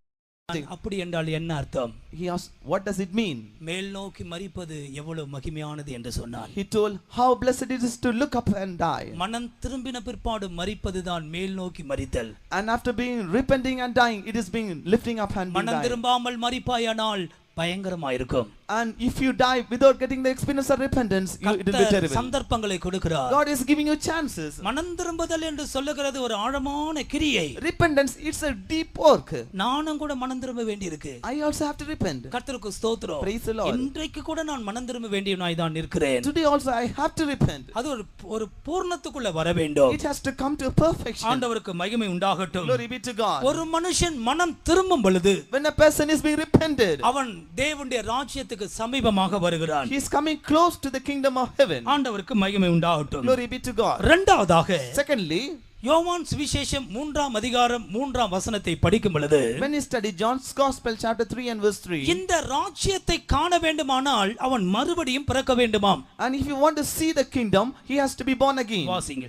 இயேசு அவனுக்கு பிரதியுத்தரமாக, ஒருவன் மறுபடியும் பிறவாவிட்டால் தேவனுடைய ராஜ்யத்தை காண மாட்டான் என்று மெய்யாகவே மெய்யாகவே உனக்கு சொல்லுகிறேன் என்றார். Jesus answered and said unto him, Verily, verily, I say unto thee, except a man be born again, he cannot see the kingdom of God. இரண்டாவது ஆண்டவர் ஒரு சத்தியத்தை சொல்லிக் கொடுக்கிறார். Secondly, the Lord is teaching another truth. இந்த ராஜ்யத்தை நீ பார்க்கணும்னா அதற்காக நீ born again, மறுபடியும் பிறக்கணும். And if you want to see this kingdom, you have to be born again. அது என்ன? அதன் அர்த்தம் என்ன? What is the meaning of இந்த that? மறுபடியும் பிறக்கணும்னு சொல்லும்போது அநேகர் குழம்புகிறார்கள். And when it is being told you should be born again, many are confused. கர்த்தருக்கு ஸ்தோத்திரம். Praise the Lord. பொதுவாக நம்முடைய தேசத்திலே இந்த மறுபிறப்பு என்று சொல்லுகிறது ஒரு பெரிய கொள்கை. And in a country we have this thing of being born again. 7 முறை பிறக்கணும், 7 பிறவிகள் உண்டு என்று போதிக்கிறார்கள். They are teaching there are 7 incarnations. அது இந்த சத்தியத்திலிருந்து வெளியே வந்ததுதான் பிரியமானவர்களே. It came from this truth only. கர்த்தருக்கு மகிமை உண்டாகட்டும். Praise the Lord. இங்க என்ன ஆண்டவர் என்ன சொல்லுகிறார்? What the Lord is saying here, ஒரு மனுஷன் மனம் திரும்புவது மாத்திரமல்ல, not only a man is being born again, அவனுக்கு ஒரு புதிய பிறப்பே உண்டாகணும். there should be not only a person should be repented, he should be born again. கர்த்தருக்கு ஸ்தோத்திரம். Praise the Lord. அவன் மனம் திரும்புவது மாத்திரமல்ல, Not only he is being repented, மறுபடியும் பிறந்த மனுஷனா இருக்கணும். he should be born again. கர்த்தருக்கு ஸ்தோத்திரம். Praise the Lord. அதுதான் வேத வசனத்தினால் உண்டாகிற பிறப்பு. That is a birth by the word of God. ஒரு மனுஷன் தேவ சமூகத்துக்கு வருகிறான். A person is come to God, அவனுக்கு வேத வசனத்தை ஆண்டவர் கொடுக்கிறார். God is giving him the verses of அந்த God. வேத வசனம் அவனுக்குள்ளே போகும் பொழுது, When the words of God enters into him, அவனுக்குள்ள ஒரு பெரிய மாற்றம் உண்டாகிறது. it brings a transformation in his life. அவன் ஒரு புதிய மனுஷனாக மாறுகிறான். He is being changed as a new man. இந்த வேதாகமம் ஒரு புதிய பிறப்பை குறித்து பேசுகிறது. This Bible tells us about a new birth. இந்த பரலோக ராஜ்யத்தை நீ காண வேண்டுமானால், If you want to see this kingdom of God, பாருங்க, இந்த கேம்பஸ்க்கு உள்ளே நாம இருக்கிறோம். now we are found inside this campus. இந்த கேட்டுக்கு வெளியே இருந்து பார்க்கிறார்கள். They are watching outside from this gate. பார்க்கிறதுக்கும் உள்ள இருக்கிறதுக்கும் வித்தியாசம் இருக்கிறது. There is difference between watching from outside and இத seeing here. பார்க்க வேண்டுமானாலே வேதம் சொல்லுகிறது உனக்கு ஒரு குவாலிஃபிகேஷன் தேவை. And if you want to see that also, you need of a qualification. அதற்காக நீ born again, மறுபடியும் பிறந்திருக்கணும். For that you should be born again. கர்த்தருக்கு ஸ்தோத்திரம். Praise the Lord. மறுபடியும் பிறத்தல் ஒரு பெரிய process, அது நடந்துட்டே இருக்க வேண்டும். Born again, it's a big process. It has to be done continuously. கர்த்தருக்கு ஸ்தோத்திரம். Praise the Lord. முதலாவது அது பாவ உணர்விலே ஆரம்பிக்கிறது. But it starts at நன்றாக the கவனியுங்கள். conviction of sin. சிலர் கிறிஸ்தவங்களா இருக்கிறதுனால போயிடலான்னு பார்க்கிறார்கள். Some people, as they are Christians, they are thinking they can go to that place. இந்த சத்தியம் உனக்குள்ள இருக்கிறதா பார். You have to check whether you have this truth in முதலாவது you. பாவ உணர்வு. First, the conviction of sin. இது அப்போஸ்தலர் 2:37 படிக்கிறோம். Acts 2:27 we could study that. கர்த்தருக்கு ஸ்தோத்திரம். Praise the Lord. பாவத்தை குறித்து உணர்த்தப்பட்ட பொழுது When they were convicted of the sin, அவனுக்குள்ள ஒரு பாவ உணர்வு உண்டாகிறது. they have a realization about எனவே that. தான் அவன் கேட்கிறான், நான் என்ன செய்ய வேண்டும்? At the time he's asking what he should do. அவர்களுடைய இருதயத்திலே குத்தப்பட்டவளாக மாறினார்கள். They were pricked in the hearts. கர்த்தருக்கு மகிமை உண்டாகட்டும். Glory be to God. அது இருதயத்திலே குத்தப்படுறது ஒரு நல்ல ஒரு அனுபவம். Being pricked in the heart, it's a good இந்த experience. ஃபர்ஸ்ட் இயர்ல ஊழியத்தில் நடந்த ஒரு சம்பவத்தை சொல்றேன். I tell you an incident which took place in the first year of my ministry. நான் நினைக்கிறேன் செகண்ட் இயர் நினைக்கிறேன். I think it could be second year. அப்போ நாங்க பிரஸ்ல தான் ஊழியம் செய்து கொண்டிருந்தேன். I was ministering in press. பிரஸ்ல இன்சார்ஜ் தான் டியூட்டி போடுவார் pastor John Paul. Pastor John Paul, in charge of the press, will organize the duties. பிரஸ்காரங்களை அடிக்கடி கூப்பிட்டு ஏதாவது வேலை செய்ய சொல்வார். He will ask the press members to take part in certain ஒரு duties. நாள் ரூமுக்கு கூப்பிட்டு இருந்தார். One day he called me for the room. நான் நின்று கொண்டிருந்தேன். I was standing there. இன்னொரு ஊழியக்காரருக்கு என்கொயரி நடக்குது. An inquiry was happening for another brother. அவர் யாரோ சொந்தக்காரங்க லட்டெல்லாம் கொடுத்திருக்கிறார்கள், வாங்கி யாருக்கு தெரியாம சாப்பிட்டார். And his relatives have brought for laddus and he has ate that. Training சென்டர்ல ஒரு ஒழுங்கு இருக்கு. There is a rule in training center. என்ன கிடைச்சாலும் பலிபீடத்துல வைக்கணும். Whatever you receive, you have to keep it on altar. நடத்துக்காரலண்ட கொடுக்கணும். அதான் ஸ்ட்ரிக்ட்டா ஃபாலோ பண்றது. You have to give it to the leaders. It has to be followed strictly. அப்ப enquiry நடந்துட்டு இருக்கு. Inquiry is on process. இது எனக்குள்ள குத்த ஆரம்பிச்சிருச்சு. This thing started to prick me. என்ன ஊழியத்துக்கு அனுப்புற ஒரு பாஸ்டர் எனக்கு ஒரு பிரஷ் கிரஷ் எல்லாம் கொடுத்து விட்டுருக்காரு. அப்பதான் Because a pastor who sent me for the ministry has sent me a brush. ரூம்ல வச்சிருக்கேன், பெட்டிக்குள்ள இருக்கு, ஆகான் மாதிரி வச்சிருக்கேன். And it is found in my room inside my balls. I am like a Achan. இந்த காரியம் நடந்துட்டு இருக்கும்போது While this thing is on process, நான் இந்த இடத்தை விட்டு வெளியே வந்தேன். I moved out of that place, நேரா ரூம் போனேன். went to that room, எல்லாத்தையும் எடுத்துட்டு பக்கத்துல நின்னுட்டேன். brought all the things and stood aside. இந்த என்கொயரி முடிந்த ஒருபாடு After this inquiry went in, நான் சொன்னேன், என்னை கூட மன்னிச்சு கொள்ளுங்கள். please forgive me also. எங்க பாஸ்டர் கொடுத்தார். Our pastor gave me. கர்த்தருக்கு ஸ்தோத்திரம். Praise the Lord. அதான் குற்ற உணர்வு. That is a conviction. கர்த்தருக்கு மகிமை உண்டாகட்டும். Glory be to God. ஆண்டவர் உணர்த்துகிறார். The Lord is convicting us. ஒரு மனுஷன் மறுபடியும் பிறக்கும் பொழுது அவன் செய்த எல்லா தவறுகளிலும் ஒரு உணர்வு உண்டாக வேண்டும். When a person is born again, at the time he should have a conviction concerning all the sins that he committed. புதிய பிறப்புக்குள்ள வரப்போகிறார். Because you are coming to a new birth. எந்த காரியமா இருந்தாலும், Whatever things it could be. தெய்வத்துக்கு முன்பாக நடந்த எல்லா தீமைகளை குறித்து உனக்குள்ள குற்ற உணர்வு உண்டாக வேண்டும். All the evil things that has occurred in your life before the sight of God, that should be a pricking in your life. இரண்டாவது, Secondly, அதை குறித்து ஒரு மனஸ்தாபம் உண்டாகும். secondly, a repentance should come. 2 கொரிந்தியர் 7:10-11 படிக்கிறோம். 2 Corinthians 10:11 we study என்ன that. மனஸ்தாபம்? What is that repentance? ஐயோ இப்படி நடந்துருச்சே. Oh, it has happened in this way. ஆண்டவரே இப்படி செய்துட்டனே. Oh Lord, I have done in this way. ஒரு மனஸ்தாபம் உள்ள இருதயம். A heart of repentance. தெய்வத்துக்கு ஸ்தோத்திரம். Praise the Lord. நீ மறுபடியும் பிறந்த அனுபவத்தை காக்க வேண்டுமானால், If you want to understand this experience, உனக்குள்ள ஒரு மனஸ்தாபத்தின் அனுபவம் இருக்க you வேண்டும். should have this experience in your life. மூன்றாவது, Thirdly, நீதிமொழிகள் 28:13 அடிப்படையிலே Proverbs 28:13, அங்கே செய்த பாவங்களை அறிக்கை செய்ய வேண்டும். you have to confess the sins that you have committed. பாவங்களை மறைக்கிறவன் வாழ்வடையான். And he that hideth his sins shall ஒரு not பாஸ்டர் prosper. சொல்வாராம், பாவத்தை மறைக்கிறவன் உருப்பட மாட்டான்னு சொல்வாராம். A pastor will say, if a person is hiding sin, he will not prosper. கர்த்தருக்கு ஸ்தோத்திரம். Praise the Lord. எனவே பாவத்தை அறிக்கை செய்ய வேண்டும். So we have to confess the sin. இதெல்லாம் அந்த மறுபடியும் பிறக்கிறதுக்கான விஷயங்கள். These are the things found in born again experience. யாரண்ட சொல்லணும்? You have to tell to whom? தேவனிடத்தில் சொல்ல வேண்டும். Say to God. எல்லாவற்றையும் அவருக்கு முன்பாய் அறிக்கை செய்ய வேண்டும். Confess everything before him. ஆண்டவருக்கு ஸ்தோத்திரம். Praise the Lord. நாம் அறிக்கை செய்யும் பொழுது When we confess, அவருடைய இரத்தம் நம்மை சுத்திகரிக்க வல்லதாய் இருக்கிறது. his blood is able to cleanse our sins. நான்காவதாக, Fourthly, அறிக்கை செய்த விற்பாண்டு after being confessed, நீ திருப்பி கொடுக்க வேண்டும். we have to restore. Luca 19:8, Luke 19:8, Ezekiel 33:15. Ezekiel 33:50. ஆண்டவருக்கு ஸ்தோத்திரம். Praise the Lord. நன்றாக கவனியுங்கள். Listen carefully. திருப்பி கொடுக்க வேண்டும். You have to restore. இது எப்போ நடக்கும்? When it will happen? இது மனம் திரும்புதலிலே நடக்க வேண்டும். It should happen in repentance. மறுபடியும் பிறக்கும்போதே நடக்க When வேண்டும். you have been born again, it should அது என்ன occur. திருப்பி கொடுத்தல்? What is meant by restoration? யாருடைய பொருட்களாவது நீ அநியாயமாய் எடுத்திருந்தால், If you have taken anyone's person in an unruly லஞ்சம் way, வாங்கியிருந்தால், if you have taken bribe, நீ திருடி இருந்தால், if you have stole, எந்த பொருளோ நிலமோ என்னவோ உனக்குள்ளாது உனக்கு உரியது அல்லாம நீ வைத்திருந்தால் கண்டிப்பா கொடுத்துரு. materials, lands or anything which is not your own, if you have that written it. நான் இதுக்கு ஒரு கதை சொல்வேன். I'll say a நான் story. போன முறைங்க சொன்னனே தெரியாது. I do not know whether I told it. சொல்லிருக்கேனா? உலக்க கதை சொல்லிருக்கேனா? கர்த்தருக்கு சொல்லிடுறேன். I'll say that. 2 சகோதரிமார் ரொம்ப நட்பா இருந்திருக்கிறார்கள். two sisters, they were having a good அப்போ communication. ஒரு சகோதரிக்கு ஒரு உலக்க தேவையா இருந்திருக்கு. And one sister needed of that threshing rod. அடுத்த சகோதரி ரெண்டு போய் அக்கா எனக்கு கொஞ்சம் உலக்கு தாங்க நான் யூஸ் பண்ணி தரேன். And that she went to the other sister and asked for the rod. அக்கா கொடுத்துட்டாங்க. ஏன்னா ரொம்ப க்ளோஸ் ரெண்டு பேரும். Because they are so close, she gave that. இந்த இவங்க நல்லா யூஸ் பண்ணிட்டு அப்படி தூக்கி வெளியே போட்டார்கள். And she used that, and after that he put it out. சாயங்காலமா விறகு வித்துட்டு வரான் வண்டியில. And evening time the person is coming to sell firewood. ஒரு 10 கட்டு விறகு வாங்கினார்கள். And she brought five bundles. இது மேல போட்டார்கள். And put it upon that. தனக்கு தெரியாது அது உலக்க மேல போடுறேன். அதெல்லாம் காய வச்சிட்டார்கள். And she did not know that she put it upon that. வாட்டுக்கு காஞ்சிட்டு இருக்கு. And it is now being outside. Sister வராங்க. Other sister came. எங்க உலக்க வாங்கிட்டு போனீங்களே? Where is the threshing rod? மறந்தே போயிட்டார்கள். She forgot it. நானா எப்போ வாங்குனேன்? When did I receive it? நான் வாங்கவில்லை. நீ பாரு. No, I did not receive it. இது மறந்தே போயிட்டார்கள். She forgot about it. கடைசில ரெண்டு பேருக்கும் தகராறு ஆயி போச்சு. Finally dispute between them. கர்த்தருக்கு ஸ்தோத்திரம். Praise the Lord. இது முடிந்த விற்பாடு After this thing came, விறகு எடுத்து பரன்ல அடுக்கி வைக்கணும். and she has to gather all the போய் firewood. விறகெல்லாம் எடுக்கறார்கள். The sister is gathering all the firewood. உலக்க உள்ள இருக்கு. At the time she saw the rod அது down. ஒரே சத்தம் போடுது அலாரம் மாதிரி. Like alarm it is shouting. என்ன கொண்டு போய் கொடுத்துருங்க. Akka, please take me and give it. வைக்காதீங்க கொண்டு போய் கொடுத்துருங்க. Someone take me and give it. எப்படி போய் கொடுக்கிறது? How I can give it? இல்லன்னு சொல்லிட்டோமே. I told it is not. பெரிய தொந்தரவா இருக்கு. Great problem. இத கொண்டு போய் பரன் மேல வச்சிட்டாங்க. நீ அங்கேயே கிட கொஞ்ச நாள். And she took that and placed it on up. கர்த்தருக்கு ஸ்தோத்திரம். Praise the Lord. கொஞ்சம் சின்ன மன அமைதி. A little calm in the mind. அடுத்த முறை பரனுக்கு விறகு எடுக்கும்போது அங்கந்து கத்துது.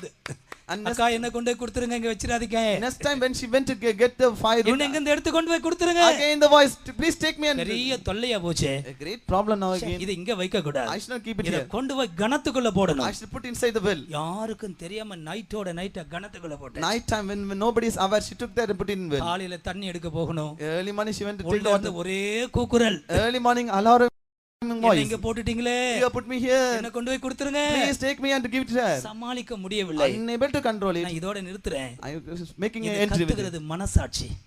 Conscious is shouting there. கர்த்தருக்கு ஸ்தோத்திரம். Praise the Lord. யோசித்து பார். You think உன்னுடைய பெட்டியில in your boxes, எந்த இடத்துலயோ in whatever place, உனக்குள்ளது இல்லாத ஏதாவது பொருள் வச்சிருக்கியா? is there anything found which is not yours? திருப்பி கொடுத்துரு. Restore it. ஏன்னா அதற்காக நீ நித்தியத்தை இழந்து போக வேண்டி வரும். Because for the sake, sometimes you have to lose your eternity. கொடுக்காத கடன் இருந்தா கொடுத்துரு. If there is debts that you are not paid it. பஸ்ல டிக்கெட் காசு இல்லாம போயிருந்தா அதுக்கும் ஒரு பரிகாரத்தை உண்டாக்கி விடு. If you have travel in bus without tickets, you have to make the corresponding remedy. இல்லாம ட்ரெயின்ல ஏறி இருக்கறியா பரிகாரத்தை உண்டாக்கு. If you board the trains without ticket, கல்லறை விடுறோம். we are just making all things to be come on. ஏன் நாம் பரலோகம் சமீபமா இருக்கிறது. Because heaven is drawing near. அவ்வளவு தூய்மையான இடத்துக்கு நாம் போக போறோம். Because we are going to such a pure place. அதற்காக தான் என்ன செய்யணும்? For that what we have to do? திருப்பி கொடுக்க வேண்டிய காரியங்களை We கொடுத்துறணும். have to restore whatever things that we have to give. கொடுத்து பாருங்க மனசாட்சி சுத்தமா இருக்கும். When you give all the things, our conscience will be எத்தனை pure. பேர் இதை நீங்கள் செய்ய விரும்புகிறீர்கள்? How many of you are desiring to do that? தீர்மானத்தோடு போங்கள். Go with the decision. அதற்காக ஜெபிக்க ஆரம்பித்து விடுங்க. Start to pray for that. கர்த்தாவே நான் இதை திருப்பி கொடுக்கணும். Lord, I have to return it.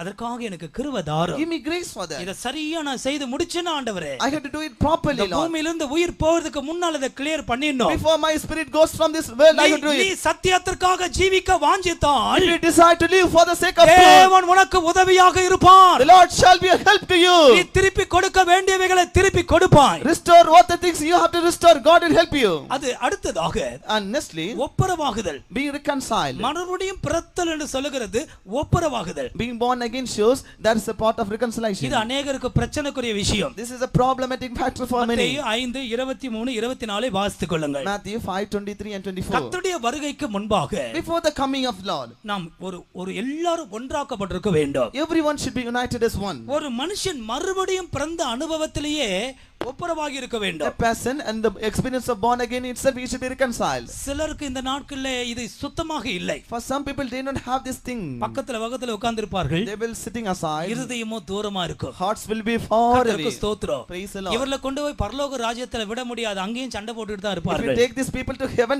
they'll fight over there. கர்த்தருக்கு ஸ்தோத்திரம். Praise the Lord. எத்தனை பேருக்குள்ள இந்த பிரச்சனை இருக்கிறது? How many of you have this problem? ஏன் ஒன்றா இருக்க முடியல? Why you cannot stay? ஏன் ஒருவருக்கு ஒரு கசப்பா இருக்கிறீர்கள்? Why you have bitterness one against another? Pastor Joel எனக்கு சொல்லி கொடுத்தார். Pastor Joel taught me. நாங்க ரெண்டு பேரும் ரொம்ப க்ளோஸா இருந்தோம் சென்டர்ல. We are close in one center. அவர் சொல்லுவார், He'll say, பூமியிலேயே நம்ம சகோதரர்ல இருக்க முடியலனா எங்கப்பா போய் இருக்க போறோம்னு கேட்பார். in earth itself, if you do not abide as brothers, how we can go there and live? பூமியிலேயே சகோதரர்ல இருக்க முடியலனா அல்லது இந்த சத்தியத்துக்கு வந்த பிற்பாடு உன்னால ஒன்றா இருக்க முடியல, உன்னை எங்க கொண்டு போய் போடுறது? In this earth itself, after coming to this church, coming to this truth, if you cannot stay, abide as one house, ஒப்புரவாகுங்கள், be reconciled. கர்த்தருக்கு ஸ்தோத்திரம். Praise the Lord. இன்றைக்கு இரவு ஒருவேளை உன்னுடைய உயிர் போகுமானால் நீ என்ன செய்வாய்? In this night time, if your life goes away, what you will do? யார் மேலாவது மன வருத்தத்தோடு வைத்துக்கொண்டு கிறிஸ்து இயேசுவை உன்னால் காண முடியுமோ?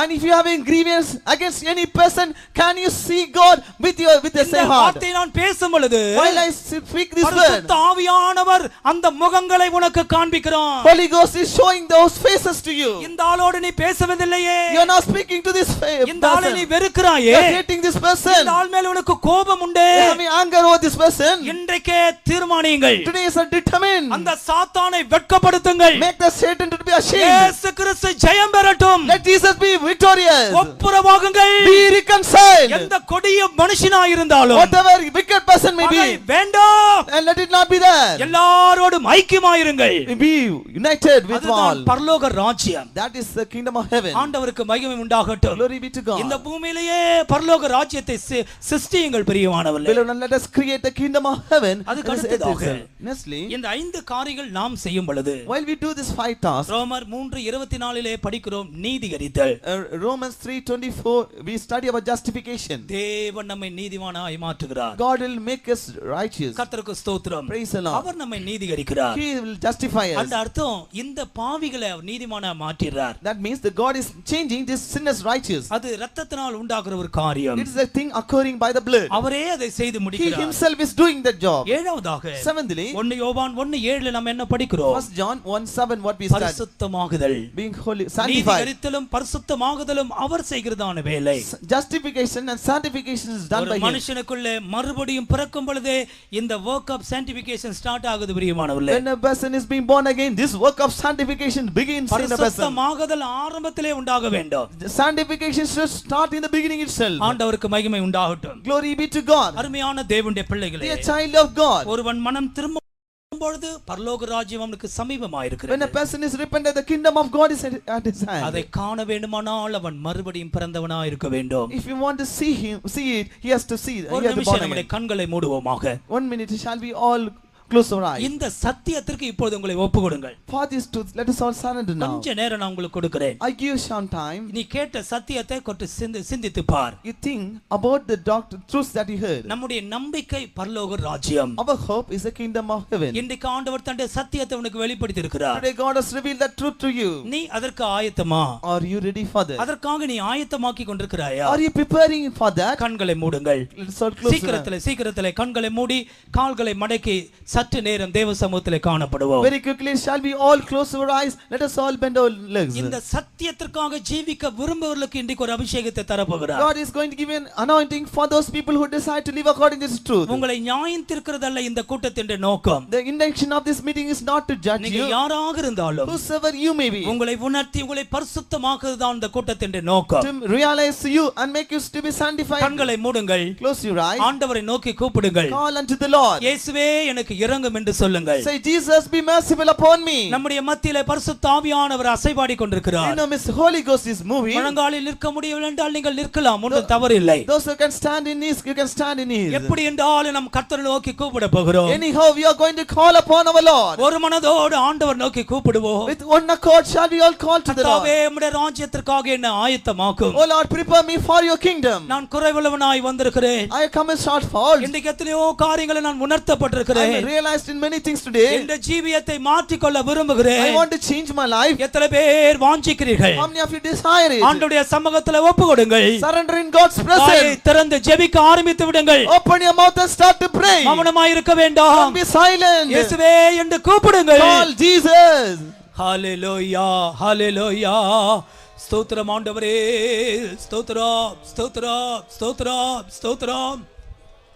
ஹalleluya ஹalleluya ஹalleluya ஹalleluya. ஆமென். ஸ்தோத்திரம் ஆண்டவரே, ஸ்தோத்திரம் ஆண்டவரே, ஸ்தோத்திரம் ஸ்தோத்திரம் ஸ்தோத்திரம் ஸ்தோத்திரம். ஆமென் ஆமென்.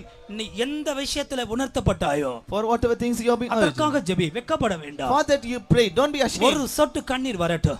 Let a drop of tears comes. கர்த்தர் இன்றைக்கு கண்ணீரை கொடுக்க போகிறார். God is going to give you tears today. ஆண்டவர் உன்னோடு பேசி இருக்கிறார். God has spoke to you. நான் கேக்குறேன், இன்றைக்கு எத்தனை பேர் ஆண்டவர் என்னோடு பேசினார் என்று உணர்கிறீர்கள்? Today how many of you are able to feel the Lord has spoke to me? இந்த வசனம் என்னை உணர்த்தினது என்று எத்தனை பேர் How சொல்லுகிறீர்கள்? many of you are able to say that this word realized? அநேகர் தங்களுடைய கைகளை உயர்த்துகிறார்கள். Many have lifted their hands. கர்த்தர் எனக்கு என்னோடு இடைப்பட்டார். Today the Lord has dealt with me. ஒன்று விளங்கிக்கொள். Understand one thing. ஏன் கர்த்தர் உன்னுடைய உள்ளத்தோடு பேசி Why இருக்கிறார்? the Lord has spoke with your mind? உனக்காக அவர் மரித்தார். For you he died. உன்னை பரிசுத்தவானா பரிசுத்தவாட்டியா மார்க்க முடியாது. To make you as a saint. அருமையான கர்த்தருடைய ஊழியர்களே, Dear servants of God. அருமையான கர்த்தருடைய ஜனங்களே, Dear people of God. இதோ ஆசாரியராய் சிங்காசனத்திலே வீற்றிருக்கிறார். Behold, as a priest he is seated upon the throne. என்னை கண்டு பரிதபிக்கிறார். And he is touched with the உங்களை infirmities. கண்டு பரிதபிக்கிறார். And he is having compassion over உதவி us. செய்யும்படியாய் He வந்திருக்கிறார். has come to help us. உன்னுடைய உள்ளம் உடைகிறது. Your heart has been broken. கர்த்தருடைய ஆவியானவர் உன் உள்ளத்தை உடைக்கிறார். Holy Ghost is breaking your mind. இதோ கண்ணீரின் ஆவியை கொடுக்கிறார். He's giving you the spirit of tears. கண்ணீரோடு இயேசுவிடத்தில் வா. Come to Jesus with tears. இயேசுவின் பாதத்தை பிடித்துக்கொள். Hold on to the feet of Jesus. இயேசுவே என்று கண்ணீரோடு சொல். Say with tears, Jesus. உன்னை மன்னிக்கிறார். He's forgiving you. தன்னுடைய இரத்தத்தால் கழுவுகிறார். Cleansing you by his blood. உன்னுடைய ஜீவியத்தை உயிர்ப்பிக்கிறார். Quickening your life. நீ இங்கே இருந்து எழும்பி போகும் பொழுது When you arise from this place, ஒரு சிங்கத்தை போல போக போகிறாய். you're going to go as a lion. சாத்தான் வெட்கப்பட்டு போனான். The Satan is defeated. உன்னுடைய கட்டுகள் அறுந்து போகிறது. Your bonds are being broken. பரிசுத்த ஆவியானவர் உன்னை தொடுகிறார். Holy Ghost is touching you. Hallelujah, hallelujah, hallelujah.